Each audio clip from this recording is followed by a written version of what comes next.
Hello guys, this is TKOW 2.0. This is the second channel where I will be making mostly fanfictions with this voice for the ones who enjoy this kind of style of video, so let us get straight into what if Naruto became the leader of the Anbu at a young age. Part 1. Chapter 1 Graduation. Time. A distorted, albeit distinctly gruff voice, belonging to a shadow-covered individual, asked another similarly garbed person. 3 hours. The answer was nothing more than a quip, the voice muffled and distorted pretty much the same way the first was. Numbers. As if in a contest to show who was the less loquacious, the first individual asked a single-word question again. 5 squads. 17 casualties. He allowed the chase to end. Nonplussed, the other shadow gave its report to its officer. Silence wrapped the little room the two people were in. Part surprise, part uncomfortable, and full embarrassment at the results. The first shadow, seated behind a desk, laced its fingers under its masked visage, resting its chin on their hands. He is wasted. The other shadow, standing, shrugged under its cloak as if signifying it was not their call to agree or not. Permission to talk freely. The standing shadow started minutely. It took a minute to collect itself and its thoughts, humming lightly under its mask. He had been the prime observer of the target for a long while and was intent on giving the commander a clear picture. There was no need to point the good, the report was telling. It did not mean the bad was not present.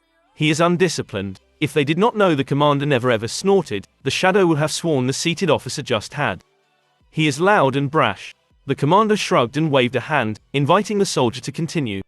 The first 2 points were of no consequence. They had all lacked discipline at first, and young boys tended to be loud and brash anyway. The first could be punched in and the second could be punched out. There was nothing a good thrashing could not achieve. He wears orange. The commander stilled. That was a good point. An excellent point. Naruto Uzumaki, a short, blue-eyed, blonde boy who would be unremarkable if it weren't for the whisker-like marks on his cheeks and his orange garment, was known throughout Konohagakure, the village hidden in the leaves, by many names. For the greater part of the scarce non-shinobi population, he was that boy. It was often sworn like an expletive, some people even signed themselves after saying it, or whispered with extreme distaste. For the smaller part left, it was as if he were not even there. The only two people Naruto knew who said his name, his real name, with a touch of affection, were the old cook of the ramen stand and his daughter, Chuchi and Ayami Ichiraku. For the shinobi inhabitants, who were making up most of Konoha's population, they either treated him like they would a primed high-yield explosive tag, with a mix of fear, caution and anger, or conscientiously ignored him. They did not really give him a name, but it was not much better. There was only one person who looked at him and smiled and even sometimes hugged him, proving that he was indeed not a primed high-yield explosive tag. But this person was the Hokage, Hiruzen Sarutobi, leader of Konohagakure, and as such, the kindly old man rarely had time for Naruto. As for the children his age, or at least those he frequented because of school, whether they were from shinobi clans or from a civilian ascent, they called him dead last and absolutely refused to hang out with him. It hurt. First, because as much as it was technically true he was the dead last of his class, it was certainly not for a lack of trying. But while every other student were given help when they requested it, Naruto was not. The teachers, all chunin in their own right, were like all the ninja in the village. They ignored him or glared at him, but they certainly never helped him. Second, because he could not understand what he had ever done to them all that they refused to be his friends. Certainly, there were Kiba Inuzuka, Shikamaru Nara, and Choji Akimichi who occasionally skipped class with him, but Naruto was not sure they were friends. Of the 3 boys, none had ever invited him home, to a birthday party, or to do schoolwork together. And Naruto had never extended the invitation either because he lived in a miserable place he could barely afford, and he certainly did not want anyone to find out he lived in what some would consider a ruin. Choji would not laugh, but Naruto was sure the portly Akimichi would think no less. Shikamaru would have this sideways smirk the pineapple-haired boy had when he was amused, and Kiba would not even pretend and laugh. Showing the boys his place was simply out of the question. Not like they would accept an invitation in the first place. So Naruto Uzumaki, that boy, the Dobi, the friendless, was known by many a nickname, and for what reason he did not even know. But his all-time favorite was the one people tended to bellow after him just as he committed a prank. It was a loud, distorted, angry shout that vaguely resembled the word brat. Yes, when people could not afford to ignore him, because he had dyed their underwears pink, sprinkled Palette in their food, swapped their wares, drawn smiley faces on the doors, or anything else he could think of, they called him.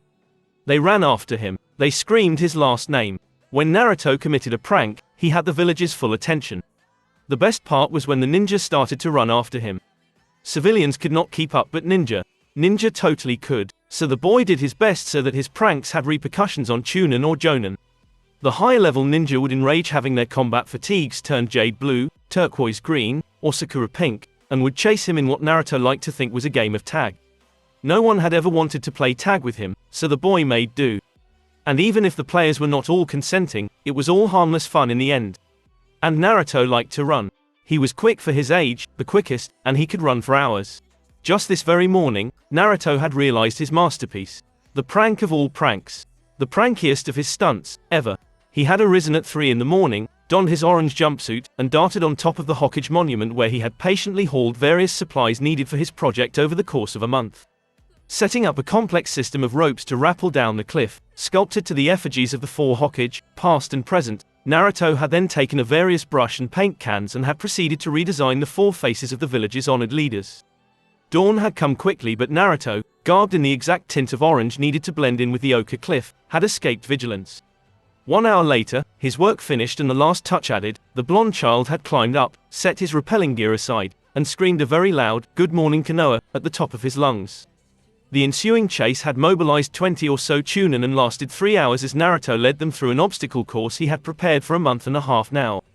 It had been absolutely thrilling for the blonde. Eventually, he had allowed Iruka Yumino, 1 Chunin from the academy and the only teacher who paid him attention, to catch him. He had run the entirety of his planned obstacle course anyway. All this merry, in the blonde's honest opinion anyway, game of tag led to Naruto's current situation. The boy was washing the painted, stony faces of the Hokage. The blonde, far from the complete idiot people thought him to be, had fortunately gotten water-diluted paint, and was simply throwing buckets of water at his giant doodles, while hanging from his rappelling setup. Taken by thoughts of delicious ramen, the fascinating angles of the rock he was bouncing off of, and the shiny rainbow-white spume of the soapy water, the blonde nearly could not hear his sensei's sigh as the content of another bucket splashed against the rock. Naruto. The blonde looked up, balancing at the end of his rope like some sort of pendulum, a wide smile on his face. The wind was playing with Iruka's ponytail and it was fluttering in random patterns. "Yes, sensei, why would you do it, Naruto?" The bright smile faltered and the blonde ceased his balancing. He could hear the disappointment in the teacher's voice. Naruto sighed, but Iruka spoke before he could answer. "You know how important this monument is, Naruto, so why?" The blonde knew Iruka enough to know the Chunin would not be satisfied unless given a straight answer. "It's the only way they look at me," said the blonde in a subdued voice, barely above a murmur, his blue eyes darting away from the Chunin. Iruka sighed again, louder this time, rubbing his eyes with his right hand before massaging the large, horizontal scar across his face absent-mindedly.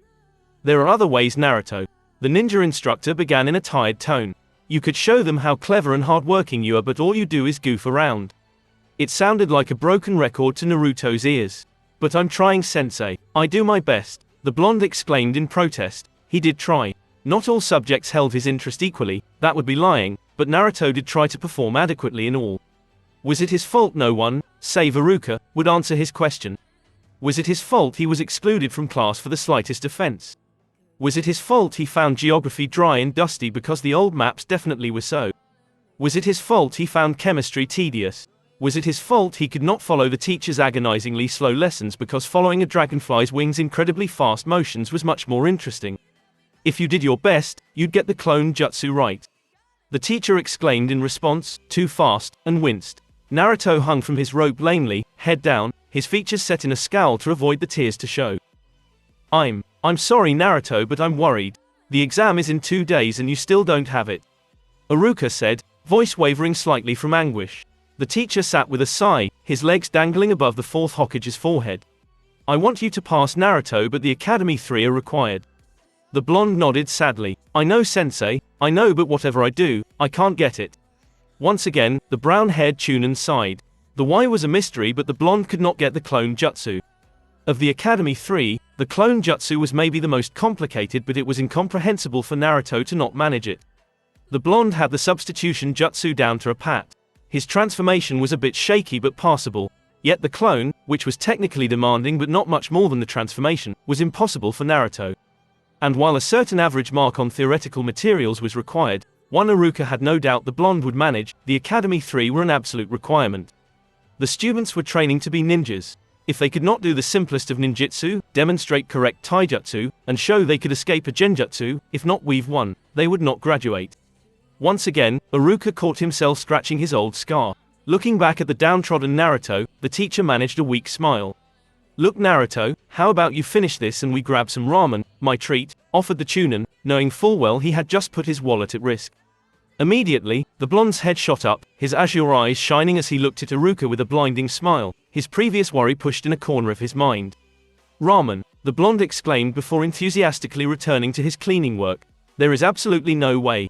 Hiruzen Sarutobi, reinstated third Hokage of Konoha, said firmly to his cloaked, masked interlocutor, with all the might his 60 years old, war veteran frame could muster.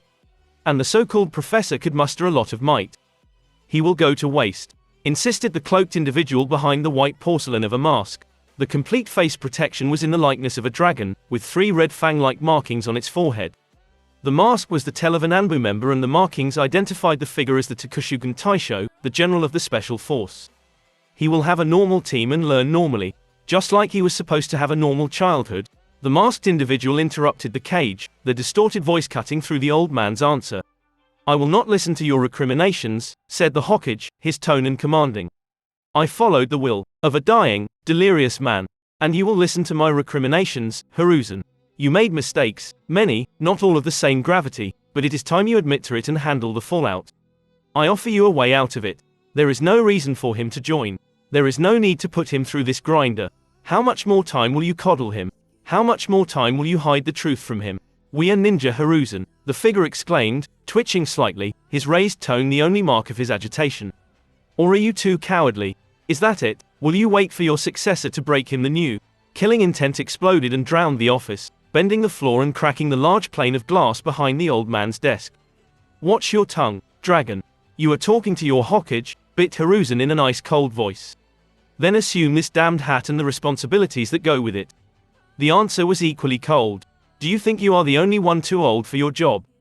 This mask is just as heavy." An uneasy silence the classic balance, under Jonan Hitaki. "Your officers are definitely out their mind. Have you even looked at the profiling?" The Hokage took a breath in. No, Dragon resisted the urge to slap his forehead. The mask was quite resistant, it would hurt needlessly. It is a disaster waiting to happen. He definitely won't fit and Hitaki's own situation will probably make it worse. "No Hiruzen, it's a sad plan and it's going to fail. Anbu is not a way to begin your ninja career normally." The figure threw his arms in the air. "He will never live normally Hiruzen. You need to accept that. He did not have a normal childhood and he certainly won't have a normal ninja career. Now, your decision already made his infancy a living hell. Do you want to do the same with his ninja life?" The Hokage released the breath he had been holding and his shoulders sagged under his white robes. "Anbu will warp him. Being a ninja will warp him Hiruzen. Now you must decide if it will also kill him or not. You will not let this issue go, am I right?" "Absolutely not Hiruzen. He has too much potential. He is too much potential. You will not use him, dragon. Oh by the flame, Hiruzen. I know you love the kid, hell he is pretty likable, but that does not change what he contains. We never had to funnel them through Anbu before." Even behind the mask, Hiruzen could feel the deadpan look the figure was giving him. Because the first was already an accomplished ninja and the second status was actually a secret. "Hiruzen, this discussion is over. I am taking the boy. If you still protest, I will make use of very, very tiresome legalese and reveal some secrets to have my way." Hiruzen paled, whether it was at the threat of secrets being revealed or supplementary paperwork added to the pile, none could tell, and sighed. "The easy way," the old man said, distraught. The dragon-masked figure nodded and gave his Hokage an eye roll so powerful, the old men could hear it. "By the flame, don't treat like he is already dead, Hiruzen. I'll make sure he'll visit you. And if you desire, he'll have a certain talk with you." Naruto was sitting on the swing in the courtyard of the academy. He had failed. For the third time, he had failed the test. He knew he was not at the top of his class but his marks on the written tests were fine. He had not the best taijutsu, his was a deformation of the floating leaf style, the result of ingrained bad habits no one had corrected. His on-the-fly genjutsu was mediocre but he could get out of a C-ranked illusion. His shuriken jutsu was actually passable and would be better if not for the ruined knives he used. Hell, he could make his own storage and exploding seals if he had the required chakra paper and he was pretty sure he was the only one capable of that among his classmates. But the truth of the matter was that, despite his best efforts, he could not make a damned clone. He knew the theory, had practiced for hours on end. Yet when he reached for the fractional amount of necessary chakra, the life energy coursing his pathway system would prove to be indomitable. His chakra simply could not be manipulated in such a minute quantity. Despite the agonizing hours spent on the leaf floating exercise, his control had not been enough.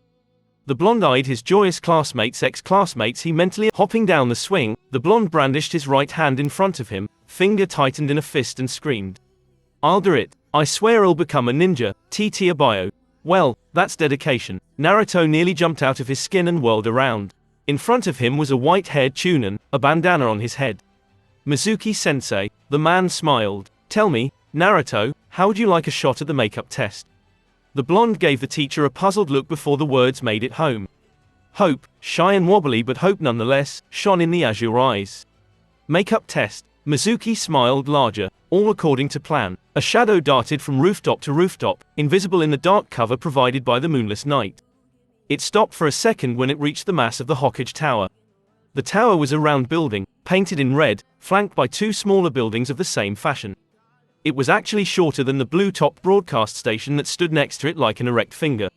Steadying its breathing, the shadow counted wordlessly. At some signal only they were privy to, the figure sprinted and jumped, latching itself to a gutter running along the wall of the broadcast station. Like some otherworldly cat, the shadow climbed up, using the tiniest holes in between the white bricks that made the wall. With careful grace, the shadow reached the blue roof. It was a pointy wood construct, looking much like a witch's hat, with a strange sphere on top. The shadow kept climbing until it was in the middle of the roof. Slowly, the individual took a length of rope and tied it solidly to one of the protruding beams of the blue roof. Glancing at its target, the flat roof of one of the secondary tower, the shadow smiled widely.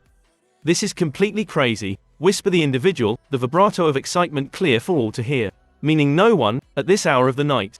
The shadow shuddered. It had one try and one try only. A miss was a surefire way to end in the hospital at best.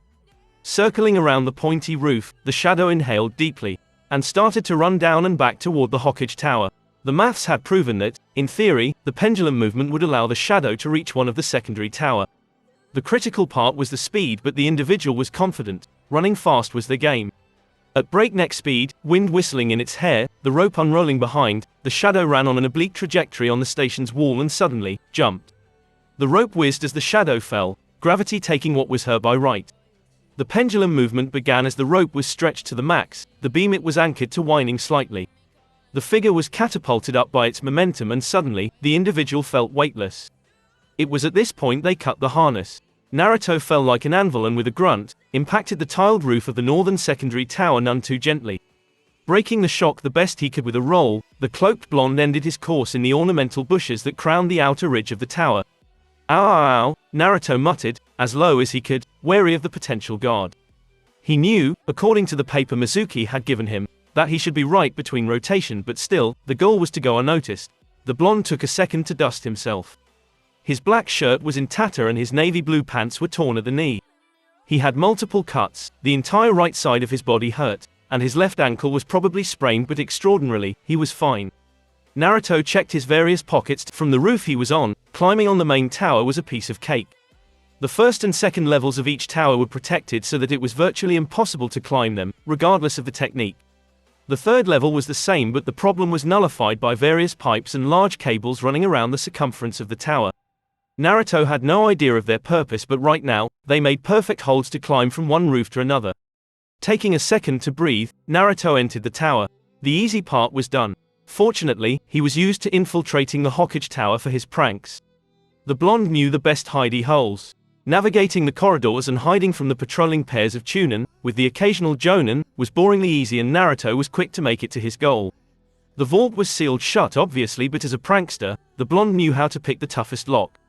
Naruto fished in his pocket and retrieved one of his best invention, something he was especially proud of. In his right hand, the blonde was holding a scroll that he promptly unrolled in front of the door. Holding his hands in a ram seal, the blonde stepped on the scroll and whispered, "Fuin, sensory mirror wall." The air shimmered around the blonde and shifted. Now, Naruto had exactly 4 minutes to pick one of the most difficult lock, hidden by a genjutsu-like barrier Fuinjutsu of his own making. "Let's open you up." 3 minutes and 40 seconds and one absolutely oblivious patrol later, the vault opened.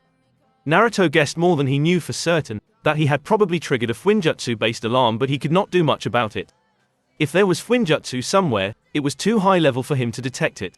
If the entry had required some imagination, the exit was easier. Naruto simply dangled a rope from a window of the second floor and glided down while the patrolling guards were occupied with either his fireworks or the alarm at the vault.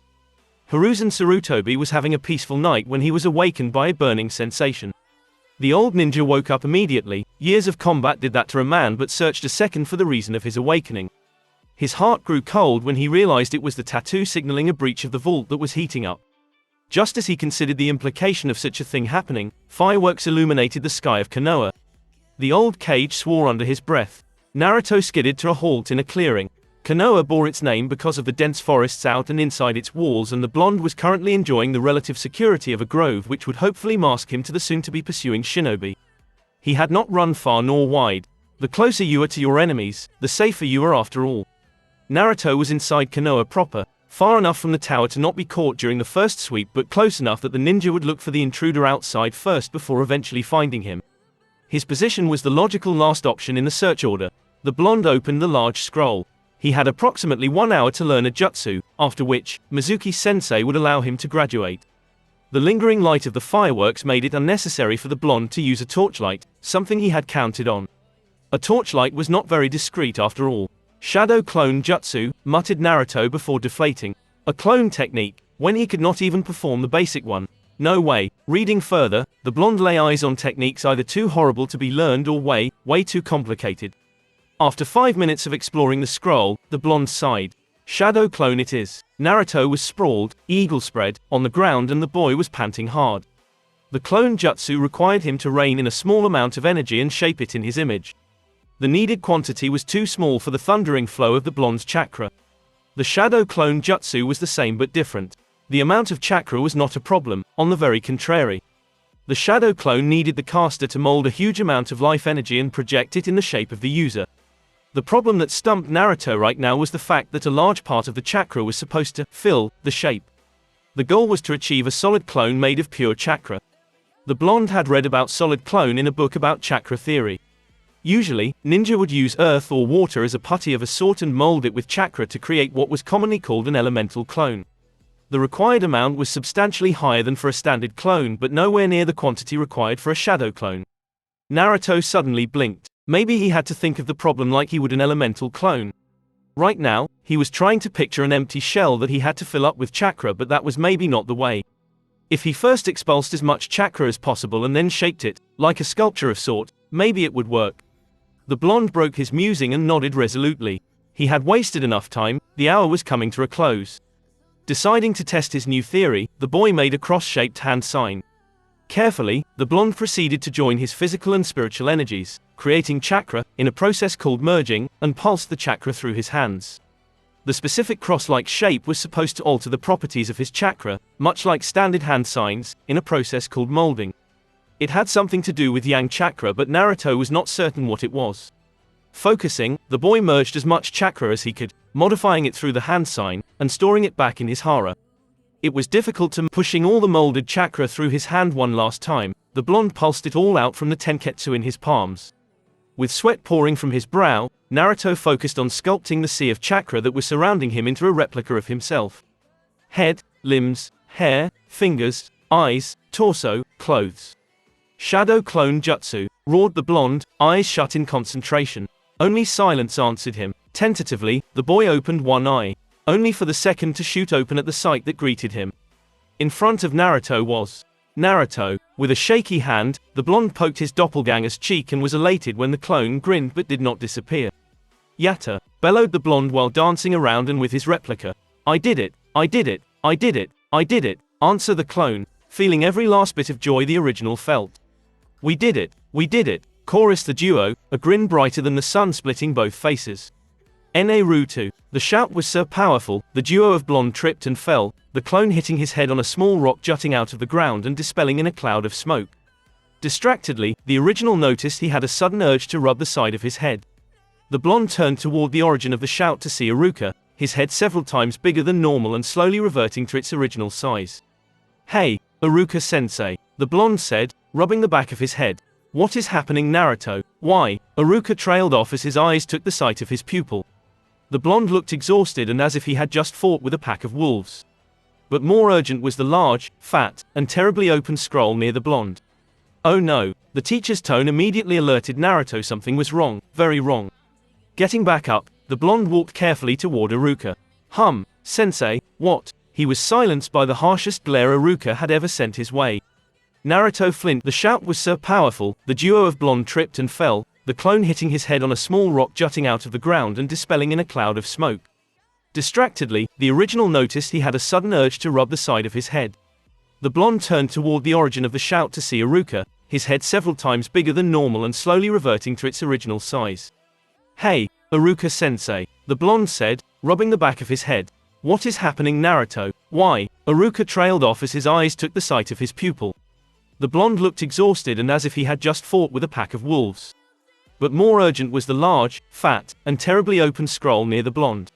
Oh no, the teacher's tone immediately alerted Naruto something was wrong, very wrong. Getting back up, the blonde walked carefully toward Iruka. Sensei, what? He was silenced by the harshest glare Iruka had ever sent his way. Naruto flinched and recoiled. Do you have any idea what you have done? This is the forbidden scroll, Naruto. What got into you? The teacher hurled with anger and worry. Naruto felt his eyes water. Iruka had never been that angry with him. Sure, the teacher had been exasperated 1 or 2 times, but never to this extent. And all the same, Iruka had never been that worried. What? But Mizuki-sensei said. Mizuki? Iruka questioned suddenly, interrupting Naruto. The blade cut through the blonde's raised forearm and a kick just under the sternum sent him tumbling away, breath ragged. Before Mizuki could follow up, Iruka nearly stabbed him through the calf. Run, Naruto. Why are you defending him? Mizuki growled, in between strikes, one ringing true against the brown-haired man's jaw yet not phasing him, another one landing a knife through his opponent's left shoulder but leaving him overextended. He stole the scroll. You set him up. Iruka punctuated his answer with a grappling move that ended with Mizuki's right elbow joint dislocated. He killed your parents. Mizuki's sudden scream froze Naruto in place. The blonde was ready to bolt, his breath steadier and his arms hugging the scroll like a lifeline, but the traitor's claim had him rooted to the ground. What? Don't listen, Naruto, run. Do you know why you're treated like you are, demon? Mizuki spat, intent on buying some time. He had not counted on Iruka being here and he had certainly not expected the brown-haired Chunin to be in such good form. Mizuki Shu, you're the Kyuubi Naruto, the white-haired man hollered madly. You are a demon. Iruka shot like a bolt out of a crossbow, taking the traitor by surprise and landing a solid hit on his head before Mizuki retaliated with a kunai cutting Iruka's leg. I'm what? Whispered the blonde boy, still frozen and incapable of processing what had just been said. Yet it made a twisted sense. How the people in Konoha were afraid of him, angry at him, ignored him. But the demon had been killed by the 4th Hokage. He had learned it in history class. He had killed the demon on the day of Naruto's birth. Mizuki smirked through the haze Iruka had put him in. The bastard had hit him hard, but he had won the exchange. The cut on the brown-haired man's leg would slow him too much to save the demon. The traitor took another brace of shuriken and hurled the whirling stars of steel toward the blonde abomination.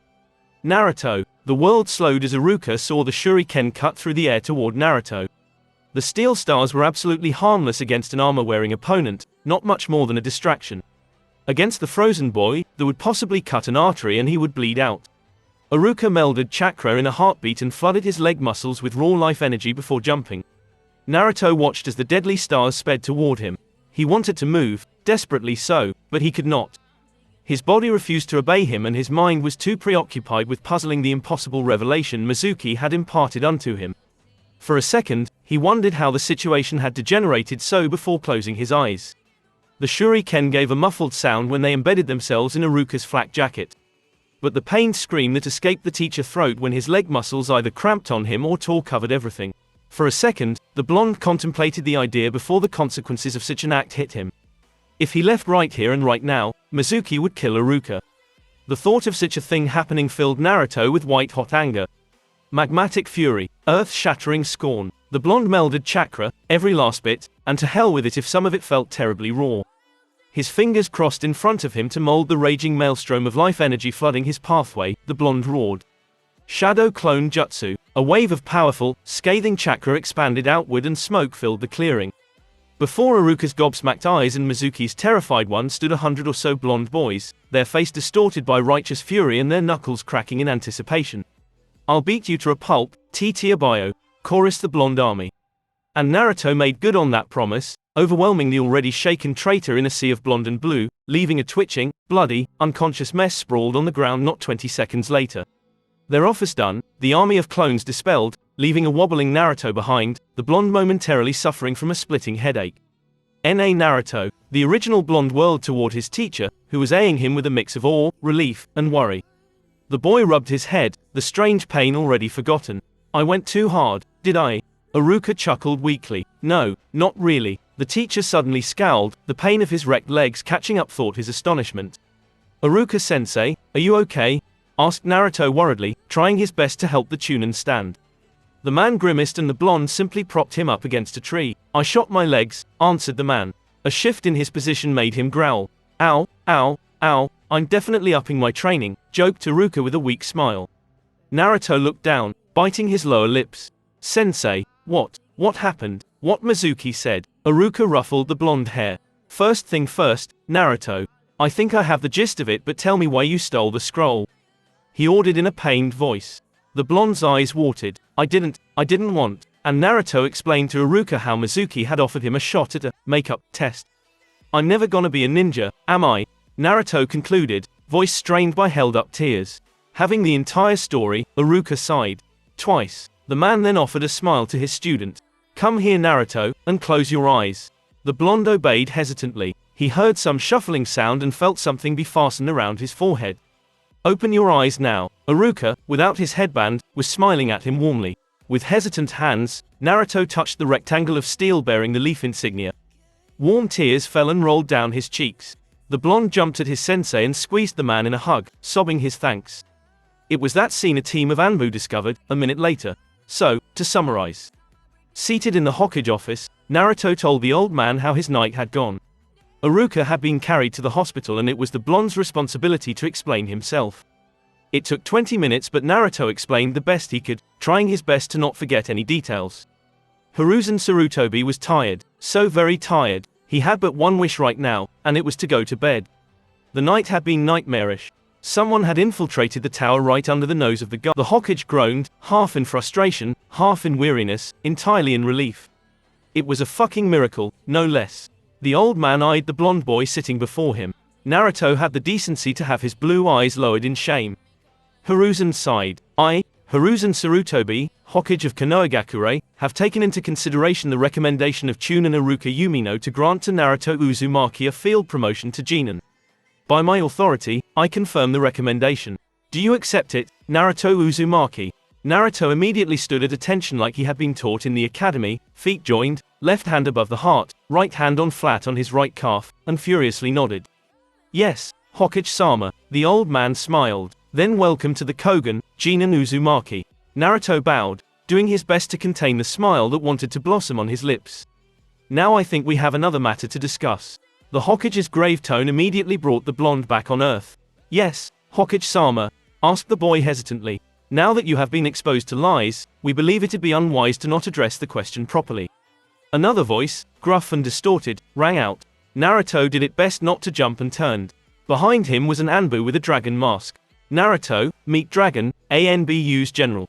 Dragon, Naruto, the Hokage said in a tired voice. Is it about what Mizuki said? The masked Anbu nodded. Yes, you have to know the truth about your status.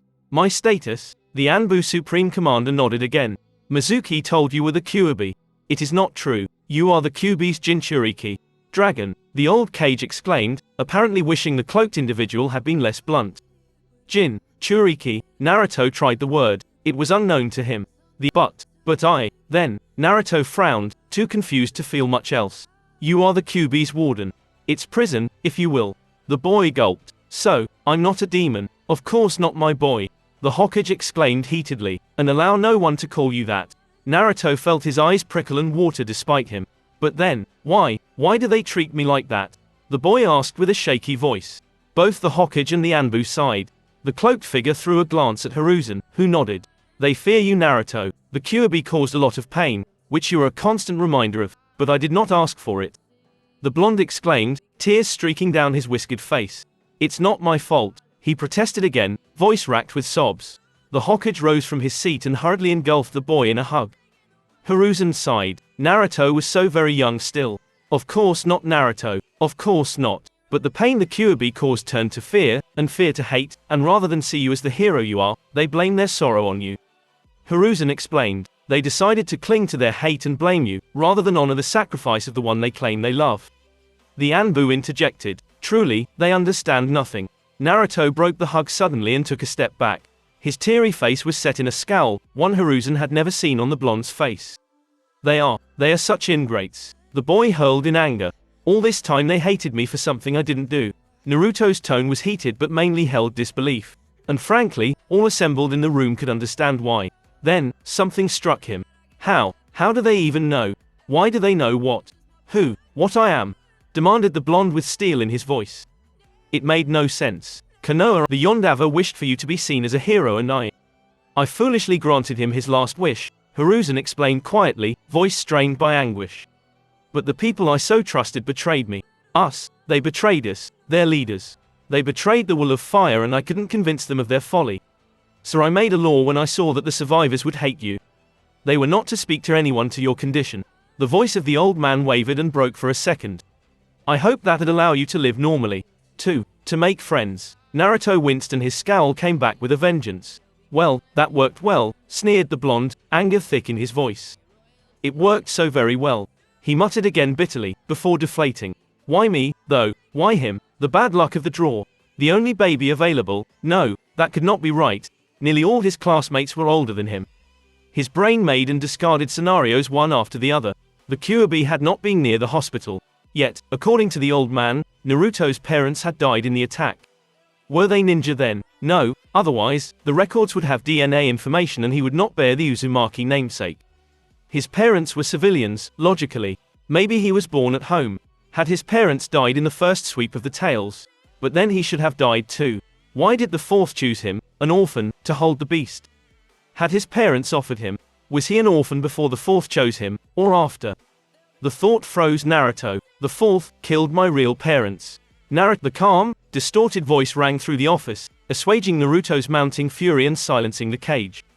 The blonde turned to the Anbu. What, dragon? I order you. Your mother's NA. Killing intent erupted and faster than one could blink, the Hokage was holding the Anbu by its throat, lifting the individual above ground, effectively strangling them. One more word and I'll have you executed. The Sarutobi threatened. Kushina, Uzumaki. Hiruzen shuddered when he felt a glare being levied on him by the one person he had hoped would never glare at him. You knew, whispered Naruto. All this time you knew. And you told me nothing. The blonde continued in a hushed murmur. Hiruzen's dark eyes met Naruto's azure orbs and the old Kage's heart broke when all he could see was betrayal and disappointment. Hokage-sama, may I be excused? The blonde asked, his voice absolutely blank. But Hiruzen balked. Naruto, by your leave, Hokage-sama. The old man sighed. Dismissed. Jinin Uzumaki. Naruto lost no time and bolted out of the office. Hiruzen glared harshly at the Anbu he was still strangling. I should execute you. You are a coward, spat the masked man, his throat held shut by the vice-like grip of the old Kage. Hiruzen opened his hand and the commander fell in a heap on the ground, wheezing and massaging their throat. You are dismissed, dragon. The Anbu rose to its feet and nodded stiffly.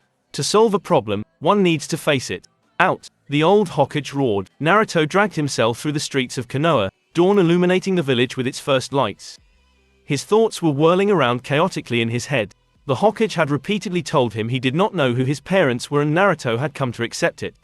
Now the blonde discovered the old man he trusted had lied to him. What other truths had his grandfather figure withheld from him? The Kyuubi, his parents, what was next? A hidden family member. And the village hated him for something he had no control over. Since little, he had dreamed to gain their acknowledgement and the Hokage had assured him that if he tried, he would. But now, Naruto was second-guessing himself. He was not giving up, absolutely not, for giving up was not the Naruto Uzumaki way. But was gaining the acknowledgement of a group of ungrateful bigots even worth it? Was it even possible? If all they could see in him was the fox, then being Hokage would change nothing. The blonde climbed the stairs to his tiny flat and entered his 2-room apartment. The place was in tatter and it wasn't even his fault. Mostly, but the sorry state of his place was of no concern to the boy right now. Naruto plopped down his run-down sofa and kept on thinking. He did not hate the villagers, he decided. They were hateful ignorants who had made their choice and they had made Naruto's life difficult, quite difficult actually, but the boy refused to hate them. He would not become a hateful ignorant himself, Naruto decided firmly. He would be better than them. Which did not mean he could not hold them in contempt. He could be beyond reproach, the best of all, the Hokage. He could not tell Konoha what to feel and think about him. Certainly, his pranks had not helped, but it mattered little ultimately. With the beast trapped within him, Naruto reckoned the answer to that was, probably not. So if he did not have the choice, he had to make the best of it. If being a ninja was his path, he'd be the damn best ninja possible, Abayo. He'd never be helpless again like tonight. He'd never have someone fight for him like tonight. He'd never be found wanting. Naruto's grip tightened around the headband and his face hardened in resolution. He fastened the insignia around his head again. I'm a ninja now, Abayo, whispered the boy in a low but confident voice. Chapter 2 Job Offer. Naruto woke up, eyes bleary from lack of sleep and stomach protesting in hunger, to the sound of someone insistently knocking on his door. It took a minute for the boy to collect himself and realized he was on his couch. Racking his brain to understand why he was on his living room rather than in his bed, Naruto yawned. A yawn wide enough to unhinge his jaw. It was at this moment he remembered the strange, heavy, never-felt-before wave of exhaustion falling on him like a cloak of lead earlier in the morning. Before he could think about it in more detail, the knocks on his door doubled and the blonde hopped off of his small sofa and stumbled through his flat, his gait shaky, towards his door. Yes, yes, groaned the blonde while opening the wooden panel. Standing in his doorway was a masked Anbu. Naruto started slightly, stifled another yawn, and shook his head left and right to dissipate the blonde frowned. How did he feel about the man he called Grandpa, anyway? Where were they standing now? Naruto was angry at this surrogate grandfather for hiding the truth for so long. He was a real Uzumaki, whatever it meant, and his mother's name was Kushina. He could only wonder why the old man had hidden the identity of his mother. It wasn't the surname, logically. If Uzumaki had been dangerous in some way, then he would not carry the name. That was assuming the old man actually cared about him. Naruto felt his innards sink at the thought. Had the Hokage's apparent affection been faked? Was the old man like everyone else, wishing for the blonde to disappear, but better at hiding it? Had the elder ninja been callous behind a facade of gentleness? Naruto's frown deepened before he shook his head and shuddered. No, he could not think like that. He was angry at his grandfather for lying, but one lie did not mean everything was veiled in deceit. What did several lies for 12 years mean, though? The Kyuubi, his parents, then what else? It certainly meant the Hokage did not trust him, not even with the name of Naruto's very own mother. And if the Hokage knew his mother, he had to have a reasonable clue as to the identity of his father. The blonde was shaking, a weird mix of emotion he could not identify twisting his guts. There was anger, disappointment, betrayal, and loss. Naruto did not know where he himself stood right now. He knew the world of ninja was lying and killing, in theory at least. It was Konoha's bread and butter after all. Discovering your entire life was shrouded in a layer of lies was not agreeable. At all. The question was, how many layers and how many lies in all? Yes, Naruto was angry with his grandfather. Could he be angry with the Hokage though? Not really. Now that he was a G. After a minute of careful consideration and waiting, Naruto had to accept the answer would probably not fall from above and directed his steps toward the shower. Whether he liked the old man or not, he could not say no to a meeting requested by the Hokage. Under the hot running water and now in front of a cup of steaming instant ramen, Naruto had been and was thinking still about this mysterious mother of his. Inhaling some noodle with a noisy slurping sound, the blonde thought hard about the secrecy. Was his mother a criminal and was it the reason he had been chosen to host the bijou? But had it been the case, Naruto would probably not be named Uzumaki. His name was supposedly honored within Konoha. The flak jackets of Chu and Jonin bore the red spiral of the Uzumaki clan. Maybe his mother had been an orphan much like him and was simply bearing the namesake. Naruto had the name of his mother, half the answer to one of his lifelong questions, and yet it brought even more questions. The biggest being, why was it such a secret? The blonde slurped the last of his noodles when an idea hit him. He could send a shadow clone. They were intelligent, tangible clones after all. He could send one or two at the academy library and they could look up the Uzumaki name. And he could send one to the archives. He had a headband now, and I'll go to the archives, boss, exclaimed the third clone before doing the same circuit as the two other, exiting the flat with what was necessary for his mission. Naruto held a puzzled expression for a second before he realized what the actions of his clones meant. If he created shadow clones with one or several purposes in mind, they knew what to do already. This jutsu was beyond awesome. A wide smile blossomed on Naruto's face. Learning the shadow clone was worth the trouble of the night. Maybe, almost. Considering Iruka's injuries, probably not. As a second thought, Naruto realized he had no idea how much time a shadow clone actually lasted. His smile faltered, but the boy decided it was of little importance, ultimately. With or without shadow clones, he would do his research. The wide smile returning to his face, the blonde exited his flat. He had 10 minutes to reach the Hokage Tower. He was on time. Hiruzen Sarutobi was tired, weary, done with it, but above all he was anxious. Because of his stupid Anbu commander, there was no telling how Naruto would be with him. The Hokage sighed. He had lied, for so long, justifying the secret with increasingly flimsy reasons. He knew the truth would one day be revealed to the Hokage averted his gaze first and sighed. I would like to apologize for earlier. The old man breathed out like someone had ripped a tooth out of his mouth. I was tired, worried, and not thinking clearly, completed the masked commander. There is not much to forgive. I will not retract my words, though, if that is what you are counting on. The boy will hate me now. Hiruzen almost whined. If that is the extent of your trust in him, then he would be right to do so. Dragon answered in a scathing monotone. The Hokage winced and palmed his face. You are right, of course. Silence fell on the two ninja. Dragon was perfectly still while the Hokage was fidgeting with increasing intensity. What will you tell him? The Anbu asked suddenly, stopping Hiruzen's flailing. What? The boy will need answers, Hiruzen, chided the Anbu in a vaguely impatient tone. The only questions are, what answers and who will give them? His father's name is a secret, that is non-negotiable. I know the logic behind that and it is erroneous by now. It will do much more harm when the truth eventually comes out. I said non-negotiable. The Hokage boomed, his fist impacting his desk, killing intent flaring. Are your eyes still seeing straight, Hiruzen? Roared the Anbu in response, his own intent crashing against the Hokage's. You're pushing the dirt under the carpet, hoping it won't explode in your face. In all of our face. He will hate me. Do you think so little of him? And are you willing to risk his loyalty for personal feelings? Hiruzen focused his eyes on the mask. I'm sorry, groomed Naruto. The Hokage's left eyebrow rose, but it was the extent of his surprise. I thought you wanted him. Shadow clones, answered the commander, as if it was the answer for everything. Silence fell on the office again as Hiruzen contemplated the idea. Shadow clones did seem like they were the answer. Maybe not to everything, but certainly to this. The old Cage sighed and slumped. It did not solve his more immediate problem. I can't tell him. If he comes to hate me, fire, I couldn't take it. The Hokage whispered, miserable. The Anbu stood silent for a minute.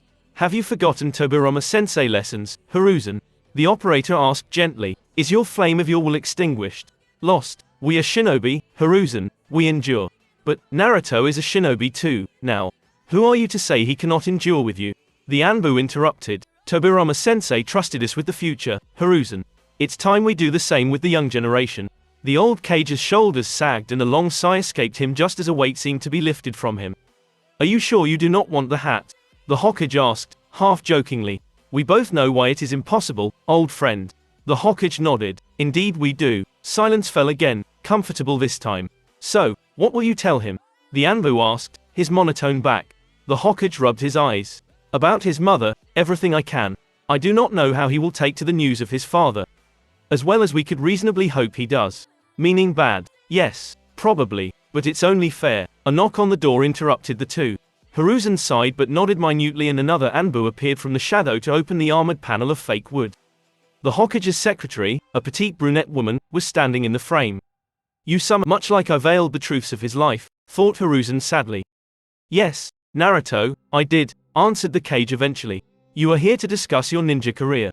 Sit down please. Naruto nodded and took the offered seat and had to rein in a jump when an Anbu, the same dragon-masked one as yesterday, as far as he could tell, spoke. Hello, Uzumaki-san. The risk of cardiac arrest averted and after some choice curse words about sneaky cloaked freaks muttered under his breath, Naruto chose to answer. Hello, Anbu-sama. Dragon, Uzumaki-san. Naruto nodded. Hi, Dragon-sama. Dragon here is a proposal for you, Naruto. I want to be clear that you are in no way forced to accept. Am I clear? Asked Hiruzen. It was the deal the Hokage and Dragon had agreed on, which pretty much amounted to following the normal rule of Anbu. Potential recruits were scouted by the Corps but only those who volunteered could be considered for enrollment. Naruto nodded. Clear, Hokage-sama. The boy eyed the Anbu with undisguised curiosity. He had no idea why he was here, but if the Anbu commander themselves was here, it promised to be interesting. Naruto Uzumaki, born October 10th, year 1253 of Fire Country calendar. Made Genin yesterday by field promotion. Failed the classic graduation process 3 times. The masked shadow enumerated. Naruto felt his hopes take a dive at the last part and lowered his head in shame. It wasn't his fault the damned clone jutsu was impossible for him. Frequently pranked the villagers with harmless stunts and outrun the ensuing chase party of Chunin easily, often leading them into traps of his own making. The boy had honestly no idea if he was supposed to be proud or ashamed, so settled for rubbing the back of his head. Jinchuriki of the Kyuubi. Investigations reveal that despite this situation being known by most of the teaching body, it was not properly addressed. The massive chakra reserves and abysmal control resulting from being a Jinchuriki were never worked on by any teachers. As such, and very obviously, the ninjutsu part of Uzumaki's exam was failed. Naruto perked up at that. So being a Jinchuriki gave him big chakra reserve and shot his control. And the teachers knew and did nothing. Did Iruka also know? The boy felt indignant but decided to listen further. Individual is brash and lacks discipline. He also displays a lack of focus during certain activities, frequently acts up during his classes and dress in orange, which, for a ninja in training, is beyond weird. The last 2 behavior can be attributed to Uzumaki's craving for attention. Naruto felt heat coloring his cheeks. His hand fell lamely on his thigh and the boy looked down. The assessment was truthful, but it was not agreeable to hear. Yeah, all subjects did not hold his attention equally, it was so for everyone. Yes, he knew he was supposed to have the attention span of a toddler, mean teachers had repeated that to him numerous times. Yes, being a clown was not glorious, but at least his classmates laughed, even if it was at him. Yes, it was tiring to be ignored and disregarded, and orange was a color no one could unsee. Naruto scowled to avoid crying. These are the general observations of one of my agent, who was tasked with observing you, for 2 years. How do you feel about this report, Uzumaki-san? Dragon asked, surprisingly gentle. Naruto looked up at the mask and gulped. Averting his eyes from the blank armor of porcelain, the boy bit through his own constricted throat. It's true, Naruto said feebly. If I told you, you could benefit from the attention of several unbiased instructors, ready to help you learn and punch discipline into you, would you be interested? The blonde's eyes shot up and anchored themselves on the blank mask, trying intently to see through the porcelain. If I told you I could find you a team who would trust you with their life, would you be interested? The boy started to nod enthusiastically before disbelief slowly etched its way in his blue orbs. After a second, they went down. Yeah, but I doubt any of that is possible. A fair sentiment. That is why I would like to offer you a trial run. A trial run? A trial run in Anbu. Naruto's brain had to restart after a total freeze. A trial run in Anbu. The man had just offered Naruto to join Anbu, the best of the best, the elite among the elite, those tasked with missions no one knew about. The Leaf Shadows, the silent kunai, the answer to Konoha's enemies. The men and women with cool masks and the shadowy cloak. The blonde boy had to rein in the urge to bounce around the office. Dragon had just told him he lacked discipline, and Naruto had a hunch his exuberance would be seen as such.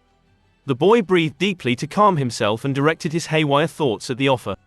Dedicated teachers, a group to belong to, and hidden from the village. The boy realized it was pretty much what he dreamed of. It was too good to be true, actually, and his enthusiasm nosedived. It was so good it couldn't possibly be true.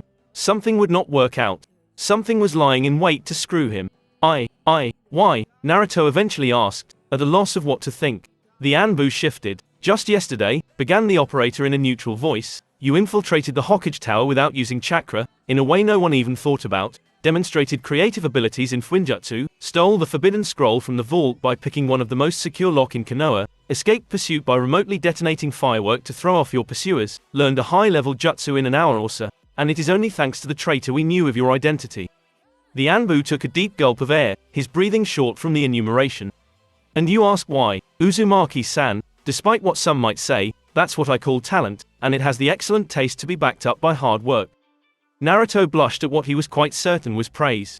Presented like that, his little escapade last night did sound pretty awesome. The blonde scratched the back of his scalp. You mean it? The blonde smiled, illuminating the room. I knew I was awesome. Yes, you were so awesome you were manipulated by a traitor to steal one of Konoha's most dangerous asset and you did not even stop to think about it. The commander deadpanned. Naruto deflated. Presented like that, his little escapade last night did sound pretty stupid and terrible. The boy fidgeted awkwardly. First lesson, Uzumaki-san, whether you accept or not, a ninja must be humble. The blonde nodded. Hi, Dragon-sama, he answered in a subdued voice. Good. Now, Uzumaki-san, what will you decide? Naruto looked down at his feet, his hands resting on his lap. He wasn't sure. Confusing and contradictory trains of thoughts were whirling around in his mind. What about being Hokage? Could an Anbu don the hat? And if he went into the shadows, how would the villagers ever come to see him? The blonde shook his head and hardened his features. No, he had already decided the reasons for his dream were meaningless. And behind a mask and a cloak, he would get the respect he wanted. It would not be for him per se but for the function he would represent, he knew that. But maybe that was the lot of all ninja. Celebrity, of any kind, was not shinobi business after all, and it was incidental if it happened. And he was a ninja now. He had also decided to become a fine one, the finest shinobi he possibly could be.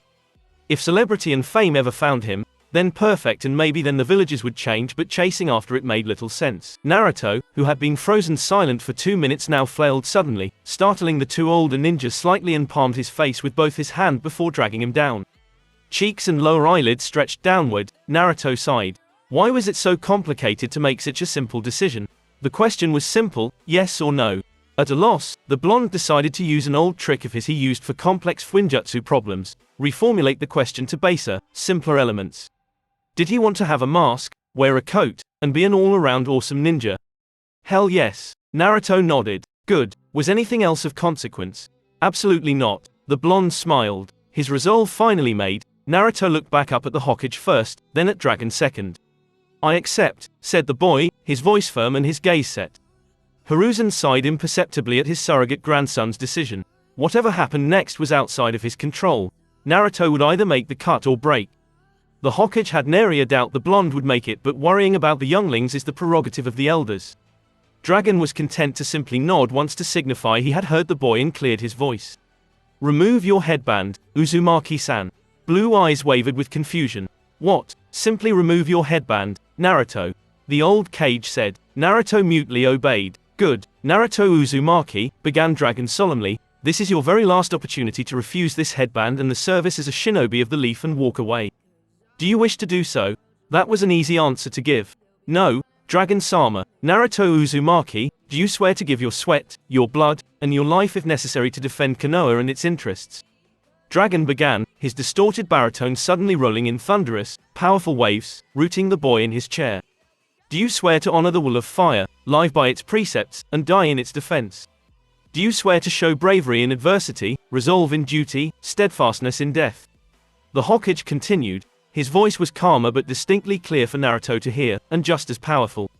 Do you swear allegiance to the Hokage? Naruto hesitated the fraction of a second before he jumped out of his chair, his blood boiling. I swear it, T.T. Abayo. A second later, the blonde sputtered, his face donning a crimson shade, as he realized his verbal tic had kicked in with a vengeance. The Hokage chuckled and even Dragon snorted. Maybe. With mirth in his voice, the Anbu commander spoke again. Then fasten your Hitai-Ite, Naruto Uzumaki, and may it be a reminder of your oath to Konoha. Naruto nodded furiously before he donned the headband, his hands fumbling a bit from the adrenaline. Once it was secure around his forehead, the blonde looked up. I'm a ninja now, Naruto said with a smile, his voice filled with peaceful, assured confidence. It was not boastful promise, nor was it a questioning statement. After the oath he had just taken, there was no doubt Naruto was a shinobi. Indeed, confirmed Dragon. Silence fell for a few seconds in the office before the man fished a piece of paper from the depth of his cloak. Now, if you're still interested about Anbu, sign that please. The commander deadpanned. A sweat drop formed on Naruto's brow. Paperwork and waivers, he had called it. The waiver had promptly disappeared after Naruto had signed it. It was basically a contract stipulating that for the next 7 years, the blonde was to serve and only death or crippling injury would free him. Renewable. It also classified his enrollment as an A-rank secret, one even Naruto himself could not divulge without his office's authorization. Dragon had informed him they would masquerade his absence from the regular rooster by assigning him a fake desk job. More importantly, being an Anbu meant two things. First, his salary was more money in a month than he had ever received. Second, he had official authority over any genin. Dragon was quick to kill his joy with the threat of very severe punishment were he to abuse his rank. Suddenly, the Hokage waved and Naruto saw 4 shadows materialize in a queue, the first opening the door, the 4 Anbu spilling outside the office and the door closing. The blonde turned toward the Hokage as the old man coughed in his hand. Yes, Naruto stiffened and nodded. The boy knew the old man was talking about his mother. Choosing to stay silent, Naruto simply waited. He was tired of asking only to receive no answer. If the Hokage had to tell him something, he would tell him. The boy leveled a stare at the old man he called Grandpa and frowned. Hiruzen fidgeted. He had hoped to never see this gaze again, as horrible as it sounded. But of course, Naruto had inherited from his father much more than his look. The Hokage internally shuddered as two piercing, all-seeing blue eyes looked at his soul, ready to spot the lies and the deceit. It was the same look Hiruzen's successor, and unfortunately, predecessor, had when he was ready to call pretty much anyone on their bullshit. Taking a deep breath, the cage steeled himself. Your mother, Hiruzen began, failing to find the words. Your mother was an amazing woman. The Hokage exhaled his relief when a small smile blossomed on Naruto's tightly locked lips. She was a surviving member of the Uzumaki clan, now extinct. She came here to be the second Jinchuriki of the Kyuubi. Second, I'm the third, Naruto interrupted in surprise. Hiruzen nodded. Yes, it's quite a long story. I personally have the time, Hokage-sama, answered Naruto dryly. No way the old man was going to weasel his way out of this. The Hokage sighed. Very well, when Madara Uchiha turned against the Leaf, he found a way to control the Kyuubi. Shodava faced the traitor and his beast and contained both thanks to his Makuten. But the Bijou was unstoppable ultimately and Mito Uzumaki sealed the rampaging fox inside her. Hiruzen stopped as he saw Naruto silently mouth, Mito Uzumaki, as if tasting the flavor of the name of a member of his clan. A long-deceased member of his ruined clan. When Mito-sama's old age caught up to her, she requested a girl be sent to her to host the beast that her death would free. It was your mother, Kushina Uzumaki. The smile on Naruto's face disappeared and was replaced by a worried scowl. Her status of Jinchuriki was a secret and she had a perfectly normal life if not for a few bullies who quickly learned their place, continued the cage, a faraway look in his eyes and a small smile tugging at his lips. Your mother was quite a hot-blooded girl. You have her temper and her wits, Naruto. The smile returned to the power of 10, lightening the office like a 1,000-watt light bulb. Yes, she was quite spirited. What did she look like, Gigi? Naruto asked excitedly, his mind too absorbed by the fact he had a mother to fuel the anger and the possible distrust he was supposed to feel at the Hokage. Hiruzen allowed himself a relieved smile. Maybe Dragon was right, after all. He needed to trust Naruto. She had red hair, a sign of the Uzumaki clan, and her eyes were a very peculiar mix of blue and purple. She really was a beautiful woman and a deadly kunoichi. She gained a fearsome reputation by fighting against Kumo, who named her Habanero. Somehow, the smile Naruto sported grew larger and wider, splitting his face in half and shutting his eyes. The boy basked in the knowledge had not only a mother but an awesome mother. A thought erased the smile and the light it brought dimmed. Did she love me? The boy asked shyly, his conclusion from the previous discussion still at the forefront of his mind. And when the Hokage spoke, Naruto knew, at this instant, that his grandfather wasn't lying. Oh Naruto, she adored you. You weren't even there and you were already her world, whispered Hiruzen. Tears pearled at the edge of Naruto's eyes and the boy blinked to chase them but they kept coming. The blonde cared mildly. His mind was too preoccupied with the feeling that was tearing and rending his heart in two. It hurt as nothing had ever hurt him and yet there was a pleasant warmth to it. His breath turned ragged and his throat refused to allow air to pass. His mother loved him. Cries of anguish, fear, but above all relief, escaped the blonde like water a broken dam. He had so feared she hated him. His mother loved him. Sobs racked his body, as he relived the nightmares of a faceless woman leaving him to the wolves. His mother, he had entertained the thought that he had been born from nothing, the spawn of a demon, the just victim of the villagers' hate. He had not noticed when his last tears were spilled, Naruto found himself in the arms of the Hokage. The old man had engulfed him in a hug like he had done so many times so long ago when Naruto had been smaller and younger and crying for the exact same reasons. Why didn't you tell me? Whispered the boy, too exhausted to muster any anger. The robes of his grandfather were warm and comfortable and Naruto decided he deserved the hug more than the Hokage deserved his anger. The boy felt the old man wince at his question. I never asked much Gigi, so why didn't you tell me? Naruto insisted, disentangling himself from the long sleeves and wiping his nose and watery eyes on his own jumpsuit. Hiruzen sighed. He knew his excuse was flimsy at best but he had only that. Your mother made a lot of enemies. The Kyuubi rampage on the day of your birth was not an accident, Naruto, it was an attack. The Hokage rubbed his eyes before raising his hand, silencing Naruto's question. We don't know who or what but the reality is that Konoha was in shambles. Our forces had taken the biggest hit since the war, and I did not trust my own. Naruto's eyes widened and the flames of his anger were rekindled. Surrounding me as the Jinchuriki was fine but telling me about my mother was not. Exclaimed the blonde in disbelief and mounting fury. Someone had attacked his mother, rather obviously to free the beast, and they had done that despite her status being a secret, but outing him was okay. Makes perfect sense, thought Naruto angrily. I had to be sure you'd keep it a secret. You were too young and then you became a blabbermouth, defended Hiruzen feebly. The blonde stared at the old man in mute anger. His mouth opened and closed, several times, as if words could not express what he truly wanted to say. Naruto's arms flailed randomly for a second. He was at a loss. Do I look that retarded to you? Naruto asked eventually, his head the picture perfect of incredulity. No, of course N. Then why didn't you tell me? Roared the blonde. Your mother had enemies, keep it a secret, 'cause it's dangerous, got it? Naruto parroted in an admittedly good imitation of the Hokage, if it weren't for the barely contained anger in his tone. Was that too complicated, TT Abayo? Hiruzen could only hang his head in shame. Naruto was definitely angry at him, and he was rightfully so. The Hokage could order the blonde, now one of his ninja, to shut up. He could say he did not have to justify his decisions. He could throw a tantrum unbefitting of his age. But all that would finish to alienate the boy, and for reasons both personal and political, he could absolutely not afford that. Dragon was right. Hiruzen had to face his mistakes and assume them, as disagreeable as it was. The Hokage looked up to see Naruto in a posture eerily reminiscent of his mother.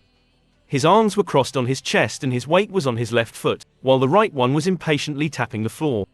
But it was the piercing blue eyes that made Hiruzen felt like a child who was being scolded. So, Hiruzen sagged in his chair. I have no excuse. URG, of course you don't, TT Abayo. Naruto said, throwing his hands in the air and pacing around his chair, intent on digging a trench on the wooden floor. I am sorry, muttered the cage. So very sorry. I don't know how to apologize, but if there is a way, I'd like to. Naruto stopped pacing, stared hard at the defeated old man sitting in a heap in his chair, threw his arms in the air again and exclaimed, URG, of course you are, before resuming his pacing. The blonde kept at it for 5 full minutes, arms flailing wildly and randomly and muttering what was probably curse words under his breath. Hiruzen could swear smoke was coming out of the boy's ears. 1 or 2 times, the boy allowed himself to furiously kick the bookshelf, hard enough to make it tremble. When angry, magmatic chakra started to roll off the boy in waves in a dark, stormy aura. Hiruzen started to sweat, wondering if was going to have to put the boy under. Abruptly, Naruto stopped and faced the older man. How do I even know what you said is the truth? The blonde asked with disdain in his voice. You lied to me for 12 years, what's stopping you now? Hiruzen thought his last hour had come when his heart stopped at the accusation. It was Dragon who came to his rescue. I can attest on my honor, Uzumaki-san, that Hiruzen told you the truth, offered the Anbu. Naruto whirled around. On your honor as a trained spy, thief, and assassin? The boy asked, one eyebrow raised. Fair point, but you're a shinobi now and I believe you've heard of honor among thieves. The boy glared at the impassive mask of the Anbu for a minute, doing his best to make the man sweat. I'm quite sure we'll find a picture, Dragon added eventually. Naruto thought, lying now would be probably too much trouble for the 2 old men. And if they were lying, it was an incredibly complex lie that would soon crumble under its own weight. TCH, fine, spat the whiskered blonde before he resumed his digging work. Again, the stormy aura spilled forth, and for 5 more minutes, Naruto paced and paced, muttering under his breath. Suddenly, the boy stopped, whirled around and pointed an accusing finger at the Hokage, the maelstrom-like intent all but a fleeting memory. I'm angry Gigi. You're the Hokage and I can't have a beef with the Hiruzen had to stifle a laugh and thanked fire the boy took his ability to hold a grudge from his mother. Intense, scathing, damage-inducing, but short. And always ready to forgive, given enough time and ramen. The world did not deserve the Uzumaki. Now all that was required of him was to find a small fortune paying for noodles. And the jutsu, added Naruto, tearing the Hokage from his thoughts. Lots and lots of ramens and a jutsu. The blonde closed his eyes and breathed deeply before exhaling the longest sigh of his life. I'm tired and I don't really want to get mad again, began the blonde carefully. Will I be mad if I ask about my dad? Hiruzen started, considered lying, made and discarded plans, threw a discreet glance at Dragon, who simply shrugged bastard and sighed. You'll be terribly mad, the Hokage simply said, internally cringing. He simply hoped ramen and a jutsu would be enough to appease his anger for this. Naruto yet again threw his arms in the air in exasperation. URG, of course'll be. The blonde stood and shook his head. Well, not today then. I need to blow steam off first. I'll go destroy a punching post, Gigi, and you'll pay for it. Training Ground 3. The blonde whirled again, this time facing the door, and marched forth, intent on making good on his promise, before a hand fell on his shoulder. The boy looked at Dragon. When you are done, blowing off steam, Gather your belongings and be ready to move out. Tomorrow morning you get a new flat and you begin a new life. The reality of his enrollment in Anbu came crashing down on Naruto, momentarily stifling the flames of his anger. The boy nodded once and Dragon released the vice-like grip on Naruto's shoulder. The blonde lost no time and stormed out of the office. Dragon looked at the small room. The boy had apparently not noticed, but he had leaked chakra. Lots and lots of chakra. His short, spiky locks had gathered to form two large appendages reminiscent of a rabbit's ears. Much like the ears of the Kyuubi. But it had not stopped with just that. The tempest of chakra had wreaked actual havoc in the office. Books were strewn haphazardly on the floor, the floorboards where the boy had walked were scorched, and the chair he kept sitting on was ready to be dumped. Hiruzen sighed. We flirted with catastrophe here. Dragon shrugged. You did. The Anbu coughed and covered the curse his oldest friend fired at him. So, was that so difficult? The Hokage massaged his eyes. Less than I feared, more than I wanted. We rarely get what we want, Hiruzen. Only what we deserve. I know, Dragon, I know. I just wish I had never sown that kind of seed in the first place. We all do at least once, Hiruzen, whether by design or not. Naruto had run quickly to his destination and was now facing a wooden post. First, his grandfather had lied to him about not knowing who his parents were. Then, he had a very feeble explanation for hiding the truth for the first few years of Naruto's life. And then he had simply no excuse for the past few years. Or rather, he had a very hurtful excuse that amounted to, I did not trust you. I thought you were too stupid to be trusted with a secret. The boy punched the wooden post with a vengeance and bark flew everywhere. His skin split open and bled, but it was of no consequence for the blonde boy. He healed far too fast for it to be a problem after all. Naruto was not angry because of that, no, or at least only partially. Naruto was angry because when his grandfather had admitted to not actually having any valid explanation to support the need for the lie, had admitted he simply did not want to face the lie he had created. And that was not acceptable. Naruto had been told to ignore the scorn, to smile at the anger, to laugh at the fear, to make do with the neglect, to endure the hate. Naruto had done all that and then some, but when it had been the Hokage's turn to face his lie, Naruto's grandfather had turned tail and fled. The courage Hiruzen expected from Naruto, he did not even possess it himself.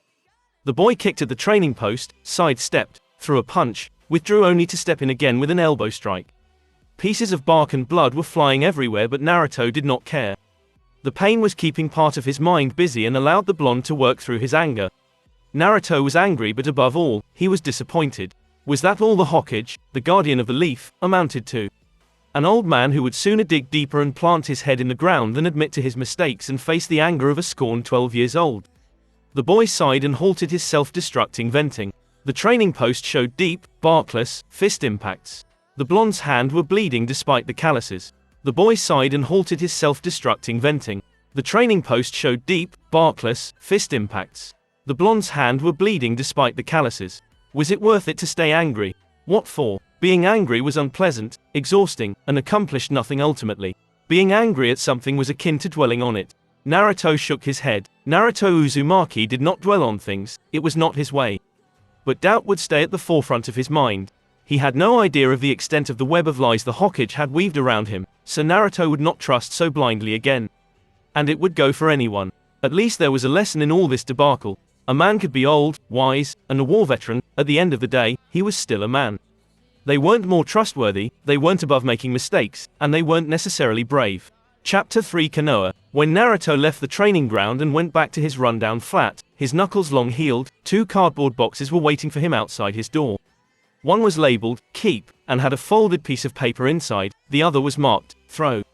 Obviously, for his relocation, Naruto deduced quickly. The blonde took the piece of paper and read the message. Keep only what you absolutely want to keep. Discard the rest, especially whatever is orange. Dragon. Naruto sighed. It was not like orange was his favorite color or anything, and he did not pride himself as a fashion connoisseur, but people dissing the orange so gratuitously was unacceptable. Maybe he still had some of this superb orange dye with glitter. The blonde smirked. That would do perfectly, and Dragon would come to love orange. Or learn to live with it at least.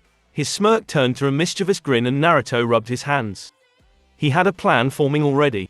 Anbu or not, he was going to have his fun. Satisfied with his decision, the blonde turned to unlock his door to find it open. Immediately, his brow rose along with his guard. A very untalented thief was out. Naruto had nothing worth stealing. An unannounced visitor would have waited outside for him. The blonde entered his hallway carefully, all senses in high alert. Until he heard a slurping sound he was awfully familiar with. The boy sprinted toward his small kitchen living room. Hey, whoever you are, you don't touch my ramens. Seated around his table were 3 Naruto replicas slurping on Naruto's emergency cup ramens. Low boss, one exclaimed in between 2 mouthfuls. What do you 3 think you're doing? Roared Naruto in response. The 3 startled shadow clones all turned to the original. Eating ramens. Naruto facepalmed. You're clones. You don't need to eat. How do you know that? And ramen is good, retorted one clone, and his tone brooked no argument. Yeah, boss, and look how long we lasted. We're due some ramens. Naruto sputtered and Naruto frowned. Oi, I'm not kidding. If you broke the lock, nah boss, we have the keys, insisted one, fishing for something inside his pocket and dangling in front of him what was indeed keys. We're copies, remember? Yeah, you're copies of me. Wait a second, exclaimed the original boy, his eyes wide in amazement. Naruto darted to the practice target hanging on his wall and wrenched a kunai out. Taking the knife in a reverse grip, the boy crossed his fingers and molded some chakra. Shadow clone jutsu. In a now familiar puff of smoke, a 5th Naruto holding a kunai in the same position as the original appeared. Wide-eyed, the boy took the kunai from his clone's hand, letting the reel fall to the floor, and nicked the tip of his index finger with the knife replica. Holy flame! Naruto turned to his 3 ramen-eating replicas. This jutsu is amazing, TT Abayo. The blonde whispered excitedly. The 3 clones respectively nodded, shrugged, and slurped noodles. Suddenly, Naruto flipped the cloned kunai and hurled it toward his target. The knife bit in the wooden plank like any normal knife before puffing out in smoke, leaving a very real cut behind. Jaw slack, he turned again towards his clones. Sir, I don't copy only myself but what I carry. The 4 clones made a show of thinking for a few seconds. Well, isn't that obvious, boss? I mean, we appear with clothes, supplied the most recently created clone. Yeah, well, that's because I pictured you all wearing some. I didn't want to beat Mizuki team naked, retorted the original. All 4 clones rubbed the back of their head, chuckling in an eerie chorus. That would have been very, very embarrassing. Weirded out, Naruto shook his head. He had to test the limit of the copy. He had to test the ability to copy itself, in fact. What if he could duplicate only a kunai, for example? That'd be priceless on a mission if supplies were to run low. Or just simply to make sure supplies would never ever run low in the first place. The boy nodded. He needed to reopen his manual on jutsu theory, the only theory book he would ever willingly open, with the one on sealing, and find some more advanced material. The academy handbook was desperately thin. That would be the then. It was time for the now. Naruto ignored the fact his 4th clone was fixing himself a cup of instant ramen, the bastard, and turned to the 3 he had sent on a mission. The Hokage had revealed some stuff, but the boy was ready to bet there was more. So, what did you find? About Mom. The clones looked at each other and eventually one rose from his chair. You sent me to the archives, said the clone before falling silent. Naruto waited, but the clone was not speaking. And nothing, boss. Nothing in what's accessible to a genin anyway. And before you ask, there are no other Uzumaki files in the public archives. The blonde muffled a curse and sighed. The old man had told him his mother had many enemies and had been a Jinchuriki before him, but what could necessitate burying her identification file? People in Konoha, civilians and ninjas alike, were registered and had a file recording various information deemed important. Their birth, or the date of their move-in, their graduation from the academy if it happened, their wedding and their death were among the things that were noted. One could access the files, provided they had a valid reason. Looking for a family member was an acceptable request. But some files were considered too important to be publicly accessible and required signed permission from the Hokage Tower after a case study. The blonde facepalmed. He hadn't thought his mother was that much of a secret. Sliding his hand down his face, Naruto cupped his chin and thought. The boy jerked his head up suddenly. You didn't think about looking for our own file, did you? With a bit of luck, if Naruto had reached this conclusion, his clone had done the same. To his dismay, the clone shook his head. He hadn't. I did, but there is nothing either. He had. Naruto sighed as his dismay increased just as the reason for it changed. He couldn't even access his own file. Which, as far as he knew, was illegal. Fire Country had laws, TT Abayo. Except if his file was deemed an S-ranked secret. A state secret, one confirmed by the daimyo himself. The kind of secret only the Hokage or the daimyo could give access to. Naruto groaned. His life was a pile of secrets and until yesterday he hadn't been aware of it. Or his file and his mother's were lost during the Kyuubi attack, but Naruto doubted that, for some reason. His mother's, that would have been believable, but his, simply impossible, as the file, if it existed, would have been created simply after the attack. And it would have been too easy, and his life apparently didn't do easy. The boy wondered for a second if Dragon was in trouble for revealing the name of his mother. Considering the Anbu was still alive today, he was probably fine. Naruto was grateful for the tidbit of knowledge and did not want the guy, whoever was under the mask, to be punished for it. Maybe Naruto would not dye Dragon stuff in glittering orange, after all. The boy focused on his two other clones. And the library, one of the clones shrugged. Not much on the Uzumaki clan. For all intent and purpose, it doesn't exist anymore. They ruled over a place called Uzushiogakure, a small village, no idea where it is. They were known for their red hair and their fuinjutsu. The crest on Konoha's flak jackets is theirs. Red hair, muttered Naruto. It matches with what the old man told me. The boy rubbed his eyelids when another thought hit him. Why don't we have red hair? The boy asked his clones. Had the old man lied to him, again? 'Cause our dad was blonde and we got it from him. The boy mulled over his clone's answer. Possible. So much secrecy, I don't even know if they're worth uncovering, sighed the blonde, mildly annoyed. Was it worth it? Good question after all. His parents were dead if the old cage were to be believed. His mother almost certainly was, at least. So what good did knowing about them do? The boy had no idea if he had any kind of legacy to uphold. Probably, given the number of secrets, it was buried under, but was it a legacy he would want to uphold anyway?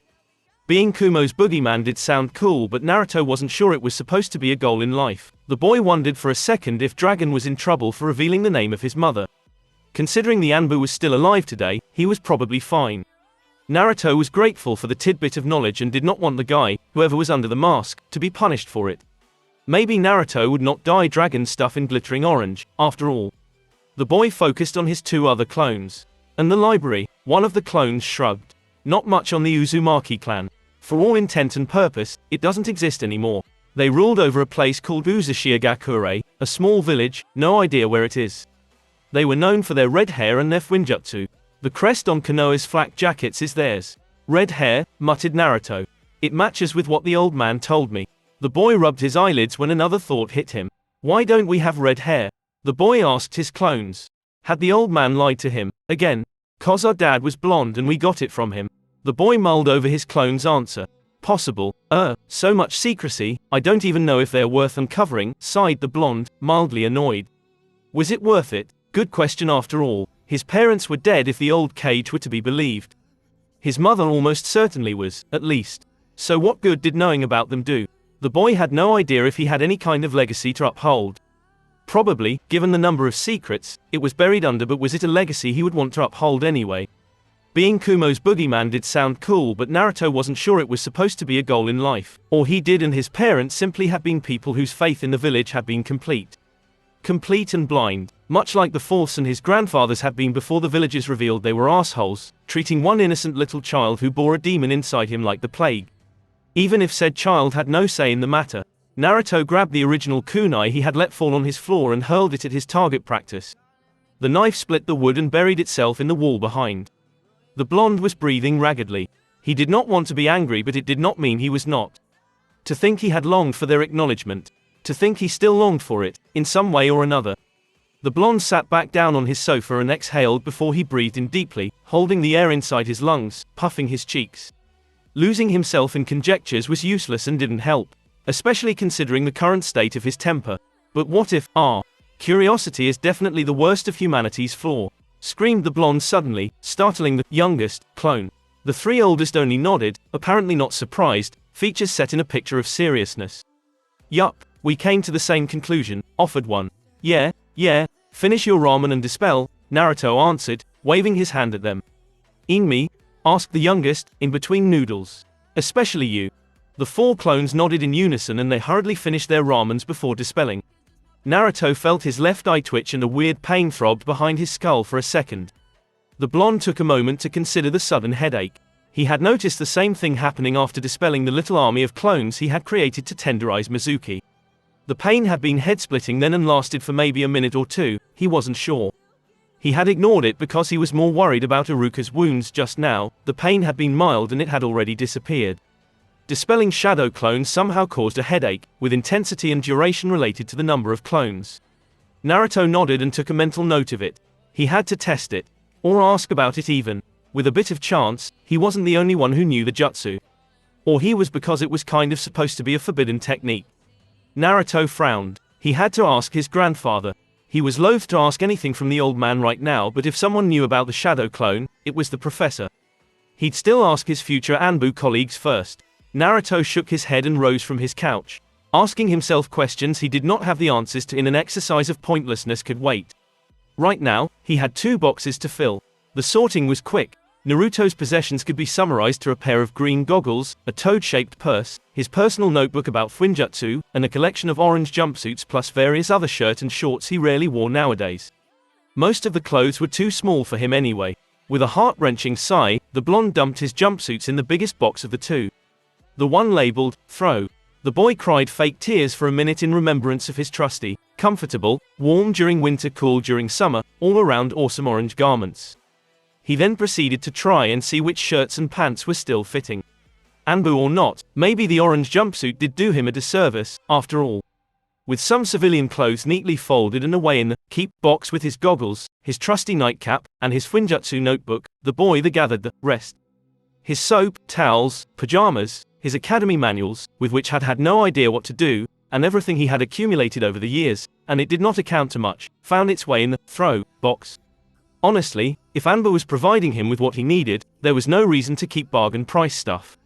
Especially his towels, they were terrible, old, rough, and itchy. He really didn't like them. Naruto sighed at the sight of his empty flat. It was, hopefully at least, his last night he'd ever spend here. New job, new me. The boy chuckled tentatively. It felt dry on his tongue and bitter in his mouth. He had not been happy in this rundown apartment, but it was his apartment still. He had lived here for nearly as long as he cared to remember, because he did not care to remember what came before. Living here was unpleasant, but it was also freedom. A lonely kind of freedom, the kind of freedom which was absolute, without limit, and paid in full. No one to tell him when to go to bed, no one to tell him to do his homework, no one to tell how to eat properly, no one to explain his own body to him, no one to answer his questions. Naruto had to make do, somehow. Hopefully, the next place would have a little less freedom if it meant it was a little less lonely. The boy shook his head and wiped from his eyes the tears he refused to shed. He had no time for such depressing thoughts. Dwelling on them would not do him any good and would not change anything anyway. Naruto balled his fists and stretched his face in a smile. He was joining Anbu. He was going to become an awesome ninja. He was going to be okay. "You called for me, Taisho." The individual who had just spoken was cloaked and masked, like all his peer. The mask he was wearing was in the shape of a tiger. The eye holes were underlined in red. It had 2 claw-like whiskers on each side, a crescent around the left eye and a flame under the right one, all in the same red color. Various other markings, of different colors, were also visible. Whoever was hiding behind the mask was a member of the 3rd company, the Buntaichu of an Anbu squad, a ninjutsu and close combat specialist, and a veteran of many campaigns. "I did, Tiger," answered Dragon from behind his desk. "Sit," the shadow added, designating a chair. Wordlessly, the operative obeyed and settled in front of his commander. "Your squad has been lacking a member for a while now, Tiger." The soldier nodded. There was no need for an answer, apart from what politeness dictated, so the ninja went for a terse, "Indeed. I do believe I have a potential recruit for you." The silent operative stood still for a second before he nodded again and inched forward slightly. Normally, recruits were introduced to their potential squad leader by the company's Zentaiku. For the commander of all Anbu to introduce the recruit directly was highly unusual. Not unheard of though. "His name is Naruto Uzumaki," said Dragon. "You might have heard of him," the commander added with mirth in his voice. Tiger nodded. Everyone and their mother knew Naruto Uzumaki. The ANBUs were never tasked with catching the brat. It did not mean they did not know or hear of his exploits. Some of his traps were actually frequently discussed by the members of the recluse, as they apparently were downward vicious. Tiger had never interacted with the boy obviously, and he personally had no opinion on him. "You know what he is, of course." The operative nodded once again. Everyone and their aunts, but not their children, knew Naruto Uzumaki was the Jinchuriki. Which was strange, as Jinchuriki was supposed to be trump cards and final weapons in wartime. Tiger shrugged internally. It had been revealed long ago and it was not his place to question the decision of the higher-ups. Tiger and his squad had their fair share of the keeping individual Uzumaki safe kind of missions. "If I may, Commander, asked the operative in a distorted monotone. Go ahead. What prompted his scouting? The facts: he has quite the potential. He was the one responsible for the break-in and the momentaneous disappearance of the Forbidden Scroll. Tiger rose his brow discreetly, not that anyone would notice given his mask, and kept himself from whistling. The boy was behind the breaking. It was impressive. Impressive but not enough. The kid was barely Genin. Not to mention he had kind of stolen the Forbidden Scroll. He is no traitor, I can assure you. Dragon said as if reading the mind of his soldier. In fact, he even helped uncover and apprehend one. Alright, for a not even Genin that was definitely interesting. And he learned the shadow clone jutsu in less than an hour. I'm sorry? Asked Tiger slowly, his tone measured but with an undercut of skepticism. It seemed his hearing was failing him. You heard me well, Tiger. He learned the shadow clones in an hour.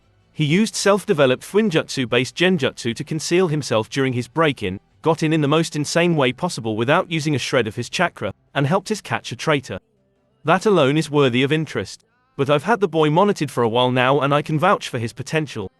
Dragon explained. The commander joined his fingers in front of him and rested his elbows on his desk.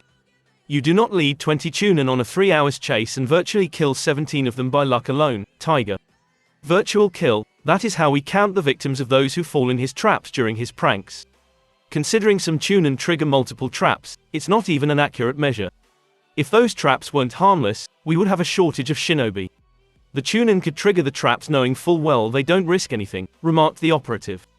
No, those traps, while not lethal, are nasty and they damage pride, clothes, and credibility. If the Chunin could avoid them, they would. Could it mean some of our Chunin are in dire need of remedial lessons? That's not it either. We have observed and recorded the boy's process for setting traps and it's creative and vicious. He does not create a funnel that would easily be avoidable, no. He prepares a metaphorical minefield for his pursuers. And his traps are very elaborate. My observer reported the boy setting up traps within traps within traps. He sometimes willingly triggers the first layer, lulling his opponent into thinking that's all there is and they fall for the second layer. And once they are out, the third layer activates. Tiger stayed silent for a second at the report. He does sound promising, allowed the operative. But it takes more to be Anbu. He is a hard worker, willing to learn, and extremely dedicated when interested. He just needs a guiding hand and someone to enforce discipline and control. And you would have that someone be me. You and your team, yes. For more reasons than one. Dragon said, his tone surprisingly gentle despite the distortion effect. A team isn't complete without its fourth member. I'm at your command, Dragon Taisho, but my teammates will probably voice a complaint. It will be duly noted and ignored. Naruto Uzumaki will be treated like any recruit and if the boy does not make the cut, he will be outed. Very well, Taisho, when do we meet? The operator rose without a sound and exited the small office, leaving his commanding officer to his thoughts. Naruto was walking around aimlessly in Konoha. Above him, the sky was bright blue with nary a cloud to shield the people from a brightly shining sun. The streets were full of people doing people stuff. What that was exactly, Naruto had no idea. What did the people out in the streets do? Didn't they have a job to be at? Chunin on patrol and older teams of Genin doing chores, the blonde understood, but the civilians. Graduation took place in April, a week or so after the beginning of spring. Just so newly minted Genin team could learn the meaning of hard work, under the rising temperatures of Fire Country's warm spring and suffocating summer, by doing D-ranked missions. The boy knew that because Iruka had told him once, in front of a bowl of ramen, that it was the hazing process reserved to Genin. Also, it was explained during one of the academy class, the one on missions, or so Naruto remembered. Apparently, D-ranked missions did serve a multitude of purposes, but the blue-eyed boy had stopped listening after Iruka had said, painting fences. The blonde had to admit, he was kinda glad he was joining the Anbu. It meant no D-ranked missions in hot and humid weather, at least Naruto hoped it did. The boy did not know what to do. It was 3 in the afternoon, maybe 4, and Naruto had no idea how he was supposed to keep himself busy. He had to admit that excitement was slowly rising within him and alongside it, so was anxiety. Was he going to make the cut? TCH, of course he was, TT Abayo. Whatever test they would throw at him, he would pass, with flying color to boot. Just like you flunked the academy exam 3 times, whispered all too sweetly a traitorous part of his mind. Naruto shook his head. No way he was going to flunk anything. He was Naruto Uzumaki and he was awesome. The words of Dragon rung in his head. A ninja needs humility. The boy's head sunk before it shot up just as quick and he grinned. Naruto Uzumaki was relatively awesome then. And there was no way the Anbu test would be as stupid as the academy one anyway. It will be many times harder, asserted the annoying little voice in his head. And, hard work, surely whatever he would be put through would take that into account. It would simply make no sense otherwise. Reassured and with a spring in his gait, Naruto resumed his walk, which was still very much aimless. It was at this moment his stomach growled very loudly. Naruto looked down and grinned sheepishly, his right hand rubbing the back of his scalp. He had had one measly cup of instant ramen before meeting with the Hokage and Dragon, and said meeting had been exhausting. Added to that was the fact Naruto had gone to punch a training post for an hour and the blonde was understandingly famished. It was time to pay a visit to his favorite place in Konoha. Here I come, Ichiraku. The blonde sped through the labyrinth formed by Konoha's streets and ended up 20 minutes later in front of a little, unassuming, noodle bar. Ichiraku's ramen was inscribed in large red kanji on the flaps that half covered the entrance. There was a big paper lantern outside, greeting the nightly visitors with its warm light, lettered with the kanjis for one and comfort. Ichiraku. Naruto lifted one flap and greeted his two favorite persons in the world. Hey Chuchi-Oji, hey Ayami-ne. A man in his 50s with a fleeting smile, his eyes almost closed, and exuding bonhomie, turned to greet the enthusiastic blonde. Hello, Naruto. It's been a time. A time, meaning Naruto hadn't visited for something like a week. The boy rubbed his scalp. Yeah, had to work for my exam, Chuchi-Oji. Oh yeah, that's right. How'd it go? Asked the kindly chef. Naruto hesitated a second before he remembered everything was a secret and settled for a short but efficient answer that would not have his first and only ramen provider executed. I passed, exclaimed the blonde, pointing at his headband. The cook smiled warmly and gave the boy a salute, tipping him his cook hat. Well then, Mr. Ninja, how do we celebrate that? Asked the man with utmost seriousness. With one miso ramen large with extra pork, TT Abayo. Answered the blonde with a blinding smile. One miso large extra pork common. Dad, is Naruto here? Came a distinctly feminine voice from somewhere behind the open kitchen. Hi. A young brunette with her hair kept back by a white kerchief appeared, garbed in a white kimono and blue apron and holding some cooking gear. Much like her father, she had a constant fleeting smile, but contrary to him, her chocolate brown eyes were open wide. Hello Naruto, she greeted with a large smile once she saw the blonde. How is my little brother doing today? Naruto pointed once again at his headband. Ninja, Ayami pumped her fist. Hell yeah, give me 5, the young woman said, her open palm in front of the blonde. Naruto lost no time and promptly slapped Ayami's open hand with his. High 5, said the boy with the same enthusiasm as his surrogate sister. Now children, careful, interrupted Chuchi. We wouldn't want any accident to happen now, would we? Naruto and Ayami chuckled, the blonde rubbing the back of his head. Chuchi was referencing an older day when Naruto and Ayami, both hyper for flame UI, had wreaked havoc in the little restaurant. It was a day dating back to when Ayami had not won her blue apron yet. Now, one miso ramen large with extra pork for you Naruto, said the cook as he slid a smoking bowl of edible goodness toward the blonde. Enjoy. Naruto nodded and inhaled the steam rising from the dish. The first time he had ever tasted ramen, he was a lost little boy trying to find his way in Konoha under heavy rain. He had fled from the orphanage this day, he did not remember why, and the light and the warmth spilling generously from the little bar had exerted over his young self the same fascination a flame did over a moth. The kindly old man had offered him a bowl of miso ramen after the kind older sister had helped him shower and change.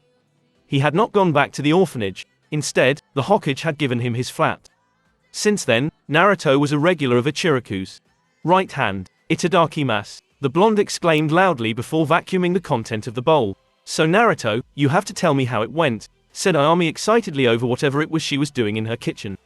Magic, probably. Naruto slurped on the noodles and chewed on them carefully. As good as they were slippery and could easily end up in the wrong canal. His mouthful gulped down, the blonde looked up at his sister in spirit.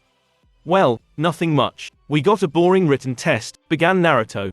It all began as I jumped from the communication tower to the Hokage tower. Then some shuriken throwing, pretty easy. The blonde continued. Then I made my way to the vault, escaping the vigilance of the patrolling Chunin. Then what was it again? Oh yeah, stupid genjutsu escape test, said the boy, scratching his chin. I picked a damn hard lock to pick in 4 minutes under the cover as self-made Fuinjutsu. To think Fuinjutsu didn't even give me extra credits, TCH. Then we all had to demonstrate our taijutsu. Naruto kept on going. I then escaped with a very important scroll and fled to a little clearing where I learned one jutsu from the scroll. And to finish, the Academy 3, except this time I did not flunk the clone, finished Naruto brightly. To finish, I beat a traitor with my new jutsu and gave the scroll back. I probably saved Iruka-sensei and I learned I'm a Jinchuriki. The unofficial version definitely sounds more awesome, though nothing would have happened if I had used my brain in the first place. That's so cool, Ayami exclaimed, interrupting the boy's train of thoughts. Naruto smiled, thinking about dropping ramen and going ninja, Nei-san. The older girl laughed before she pumped her fist, stars shining in her eyes. No silly, there is nothing that'd distract me from the holiness that is ramen. Amen, provided Naruto, chuckling. From finding ninja cool, and that's a mighty good thing. Who else would pick up the torch when I retire? Chuchi joked from the side. It was 1 hour and 5 more bowls later that Naruto exited the little restaurant, his stomach full to the brim, a wide smile on his lips, happy to have talked with the man he considered an uncle and the girl he saw as a cousin. Even if he had to lie to their face. The blonde's smile faltered. Naruto's eyes hardened. Well, he was a ninja now. He had accepted the Hitai Ite and fastened it around his head. He had claimed for so long he'd be a shinobi, and now that he was one, he had to act the part. And the businesses of a shinobi lay essentially with cheating and killing. He just really had not expected he'd lie so quickly, to people he considered family at that. His life was complicated and he had chosen a complicated path. Or the path had been chosen for him, Naruto wasn't sure, and honestly, it did not change much in the grand scheme of things. Now if only he could find himself a bright, preferably neon-colored, orange board with a clear goal marked on it, that would be ideal. The previous one, with Hokage painted all over, had gone out just last night, and now Naruto threaded a path without much light to guide him. The boy sighed and rolled his eyes. Now he was philosophizing in the middle of the street with heavy use of metaphors. If he did not know Chuchi had absolutely forbidden her to do so, the blonde would swear Ayami had slipped some sake in his ramen. Again, or maybe the noodles made him sentimental. How do I kill time again? Muttered the blonde. He had no time to set up a prank, and he did not want to stuff his brain with more Fuinjutsu nor risk some accident while experimenting with jutsu theory. It had been a long time since the blonde had, time, and time unoccupied made him dwell on questions that frankly weirded him out. Who are you? What do you want to do? Why do you want to do it? What in the flame were the 3 shadows were sitting around a small table, one was on the edge of a chair and the 2 others were resting on a couch. A small bowl of cashew nuts was at the center of the table. You called for us, Sarge? One of the shadows sitting on the sofa asked. Her voice was distinctly female, young but not juvenile, not girly but without the rounder notes of maturity. A teenager. I did. The boss found us a recruit to break, answered the one on the chair. The voice was manly, deep but frozen in a monotone. Again, the first shadow whined. They keep sending them and they don't fit. We work well enough with 3. It might be the case, but a team is comprised of 4 ninjas, chided the first shadow gently, her voice warm and womanly. PFF, I know that. The first shadow answered again. Doesn't change the facts. He will be submitted to the same process as any recruit. If he doesn't fit, he takes the boot. The man interrupted with a note of impatience. Do not get your bra in a twist. He added with his voice back to his monotone. There were a chuckle and a laugh. It's supposed to be panties, corrected the woman, in a tone that told she hoped to be helpful. Yeah, Sarge, it's panties, panties. Laughed the teenage girl. I don't wear a bra anyway, she declared with mirth. I see, I will try to remember it. The man spoke in the same toneless voice, completely ignoring the girl's claim, which made her pout. Anyway, the boss was clear, this is non-negotiable, so prepare to give a newbie some hell. The 2 women shuddered. Their squad leader had most of the time a level of control on his body language and voice that bordered on psychotic, allowing only what he wanted to allow, and only when torture and training were mentioned did it slip outside of his grip. Also gardening, but that was neither here nor there. Alright, Buntai Chu, when so soon? The younger girl choked on cashew nuts. Do we know who he is? The man took a deep breath. That was where he knew the gears would truly grind to a halt. He mentally prepared himself and covered his eardrums in a layer of protective chakra. Naruto Uzumaki. The apparent silence took the man by surprise, and he ceased to modulate his chakra just in time to hear the teenager's cry of protest. What? The squid is barely a ninja. The man winced slightly at the volume of the shout but said nothing, knowing his young teammate would express herself for a minute before he could speak. So the squad leader waited for the young girl to end her string of expletives. The fuck? Punctuated the teenager eventually, her breath coming short. I should wash your mouth with soap, young lady, commented the woman. PFF, whatever cat, you're not my mom. The man rasped his knuckled on the table. Attention please, he asked in his unchanging monotone. Hi, this squad is under my command, and as long as it's under my command, we will obey orders. The boss gave us the responsibility to haze the boy, we will haze the boy. And if we gain a teammate, all the best. TCH, as if. Don't dismiss the child before even seeing him, chided the woman. That isn't fair to him. Everybody has a fair chance to join, but he is just out of school, cat. He was in the same class as my idiot brother and he was second to last if not dead last. A severe bias toward Uzumaki has been identified in his teachers, explained the man evenly before his voice took a more forceful edge. And anyway, boss scouted him himself, so end of the argument. PFF, fine, he won't make it anyway. We shall see. The spiky black hair gathered in a wild ponytail jutting out of the weird grey cap, the ever-growing blue scarf, and the yellow t-shirt with the leaf emblem on it belonged without a doubt to Konohamaru Sarutobi, antepenultimate youngest heir to the Sarutobi clan, son of Tiger Sarutobi, grandson of Hiruzen Sarutobi, honored son of the leaf. As someone close, or at least in theory, to the third Hokage, Naruto was familiar with the Sarutobi. They were nice people if a bit distant, but much less than the rest of Konoha. They weren't all as spontaneous as the Ichiraku, but they regularly had a kind word for him. They were probably the reason Naruto even tried. The blonde had played more than once with Konohamaru, much like Ichiro, Konohamaru's older cousin, had played with Naruto. The blonde knew the honored son of the leaf well. Naruto chuckled silently as he neared the little 8 years old. The boy absolutely detested when people called him honored son of the leaf. The blonde skulked and closed in on his target. The young Sarutobi was being sneaky, meaning he was up to something. Naruto let his right hand fall on the younger boy's shoulder. Hey Ko. The answer was immediate and did not disappoint. The boy jumped, whirled, and screamed at the top of his lungs. Naruto laughed. Boss, don't do that. The young Sarutobi eventually exclaimed furiously, his dark blue eyes glaring at the taller blonde. Sorry, but that was too tempting. And you need to keep awareness of your surroundings. Naruto answered in a learned tone. So, what are you up to? The argument. PFF, fine, he won't make it anyway. We shall see. The boy suddenly grinned a grin that should not have been seen on the face of an 8 years old and giggled. Naruto sighed. He knew this face well. It was kind of a Sarutobi family trait. Who's the victim this time? The blonde boy asked, vaguely amused. Kunai Oba. She made all the books disappear. Naruto gave the younger boy a sideways smile. He knew full well what books Konohamaru was talking about.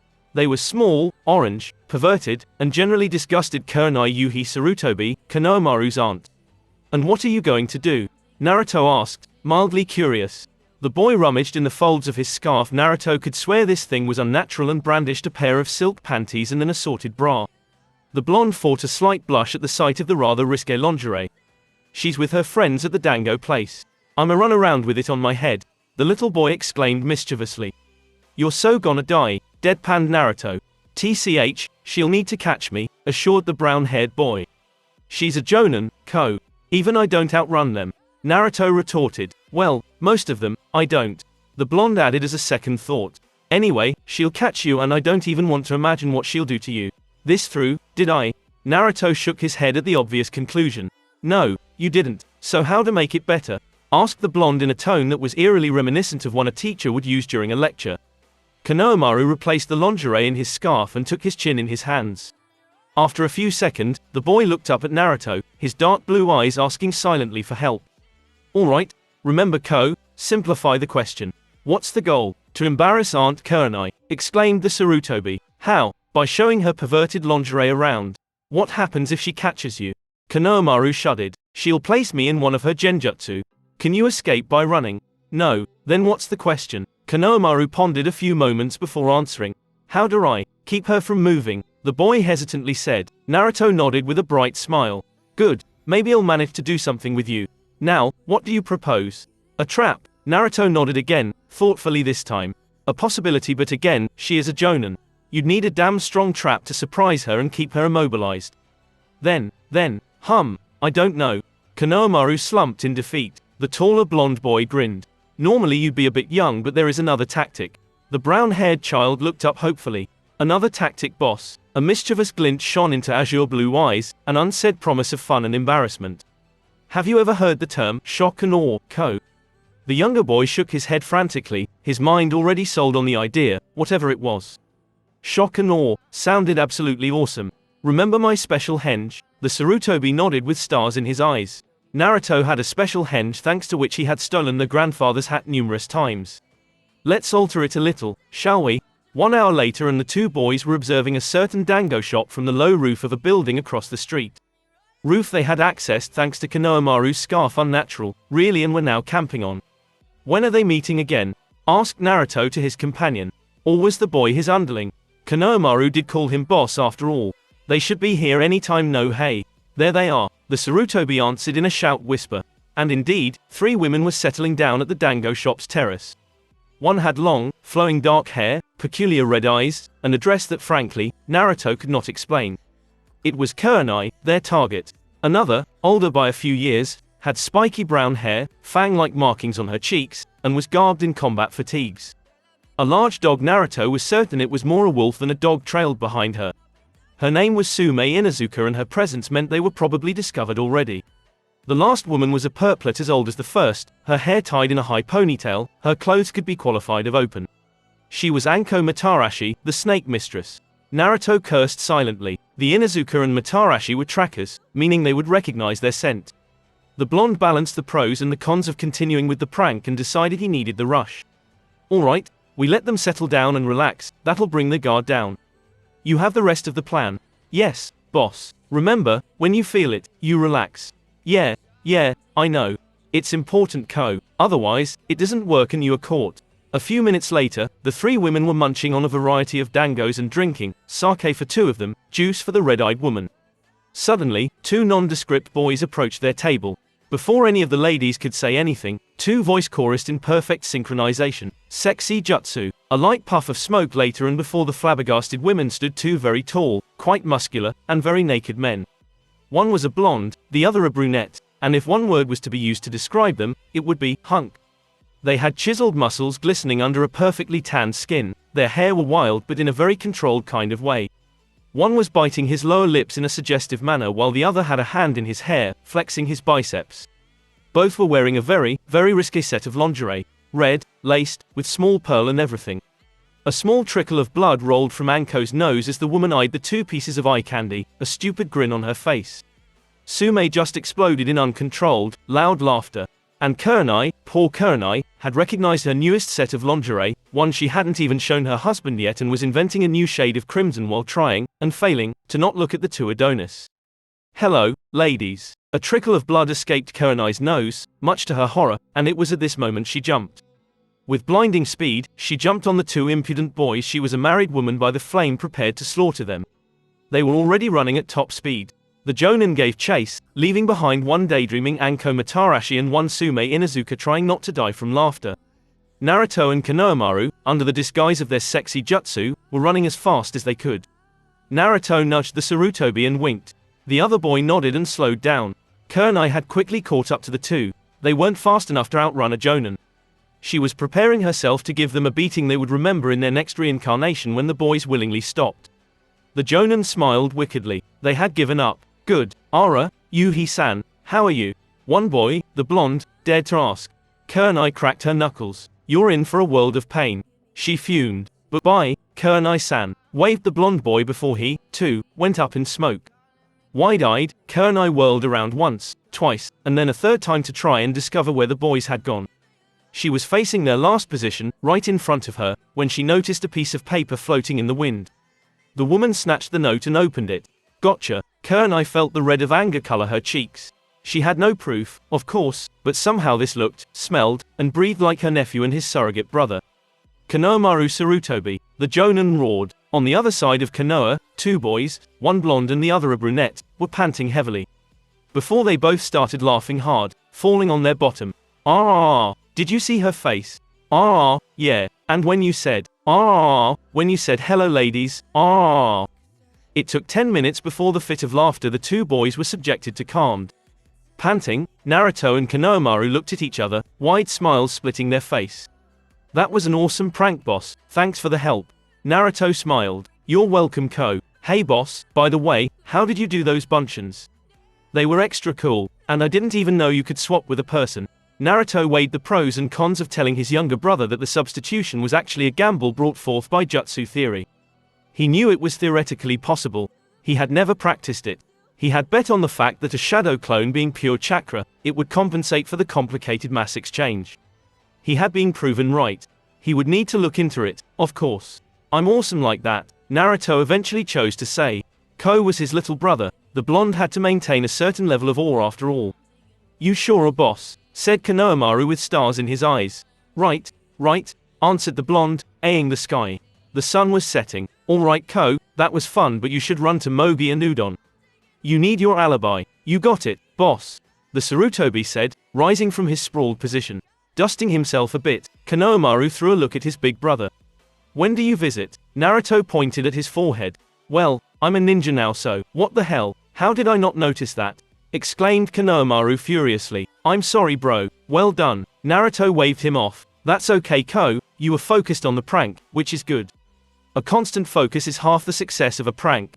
Anyway, gonna be a bit busy but I'll find the time for sure. The younger boy smiled brightly. That's so cool bro, so cool, I can't wait to enter the academy in autumn. Naruto returned the smile. Work hard and you'll get your headband in no time. Maybe even quicker than me, thought the blonde. Hee, I'll do my best boss. I don't doubt it. Now Shu, go find the rest of your corps. Sure, Konohamaru nodded with enthusiasm. CYA boss. The young Sarutobi whirled and readied himself to depart when Naruto's call stopped him. Oh Ko, the brunette boy turned back. Yeah boss, thanks for the prank, I kinda needed it, Naruto said gently with a fond smile. Konohamaru blinked twice and shrugged. He had never seen his boss like that. Sure thing bro, anytime. The Sarutobi hesitated. Anything else? Naruto's small smile turned into a grin. Nah, you're free to go. The younger boy nodded and sprinted off, leaving Naruto to his devices. It took a minute for the blonde to stand up. The prank, the rush of the chase, and the laughter had cleared his mind from all the stupid questions. They would come back obviously, Naruto knew that, but right now he felt lighter. Slowly, the blonde walked back to his flat. It was only 6:30 but the sun was already very low. It was still only the beginning of April after all, and while the days were steadily getting longer, the night was still quickly there. Naruto loved Konoha in the evening. The streets were full of people who would glare at him, were he to dare walk among them, but he enjoyed it nonetheless. From the roofs, more often than not. The evening was when people would end their working day and get out to enjoy the pleasant warmth of the breeze. Dressed in their finer garments, people discussed with their neighbors while the kids played happily. Masters of various craft gathered in bars to drink fancy wines while their apprentices did much the same but with simpler, cheaper beer. The air was filled with spicy fragrances of slowly cooking food that would be ready in 1 hour or so, waiting to be eaten, and for the more carefree citizens, stands sold food to go. The paper lanterns hanging above the streets were set alight and bathed all in a cozy light. Each evening, Konoha was a festival. A festival Naruto had never been welcome to take part in, of course, but even from the roof, it was a sight to behold. It was probably for the Konoha evenings that Naruto had not fled to some unknown part of the world, where people would look at him normally. He knew that were he to depart, he would miss the evenings because he was certain no other place in the world could compare. Probably. And Naruto was not petty, at least he liked to think he wasn't. The laughter of the children, the warm greetings of the neighbors, the food waiting and simmering in a big pot. Even if he hadn't really enjoyed all that, and to a certain extent he had, thanks to the Sarutobi and the Ichiraku, it did not mean no one was allowed to enjoy it. Konoha owed him big time, but it did not mean they were forbidden to live and be happy. Naruto would gladly fight if it meant protecting the evenings in Konoha. Or something like that. Munching on a skewer of something, Naruto reached his apartment. When he opened his door, the boxes were magically gone and a note was pinned to his dining table. His heartbeat rose slowly as he took the note, mounting excitement making it go awry. Tomorrow at 4 in the morning. Dragon. Naruto tightened his fist, breathed in deeply, and took a hearty bite of his brochette, finishing it. Yosh. Tomorrow was a new day and tomorrow was a new life. And that is where we end off part 1 to What If Naruto Became an Anbu Captain when young. Hope you all enjoyed part 1 to this What If, and part 2 will be out when this video hit 30 likes. Also don't forget to subscribe and join the Discord server.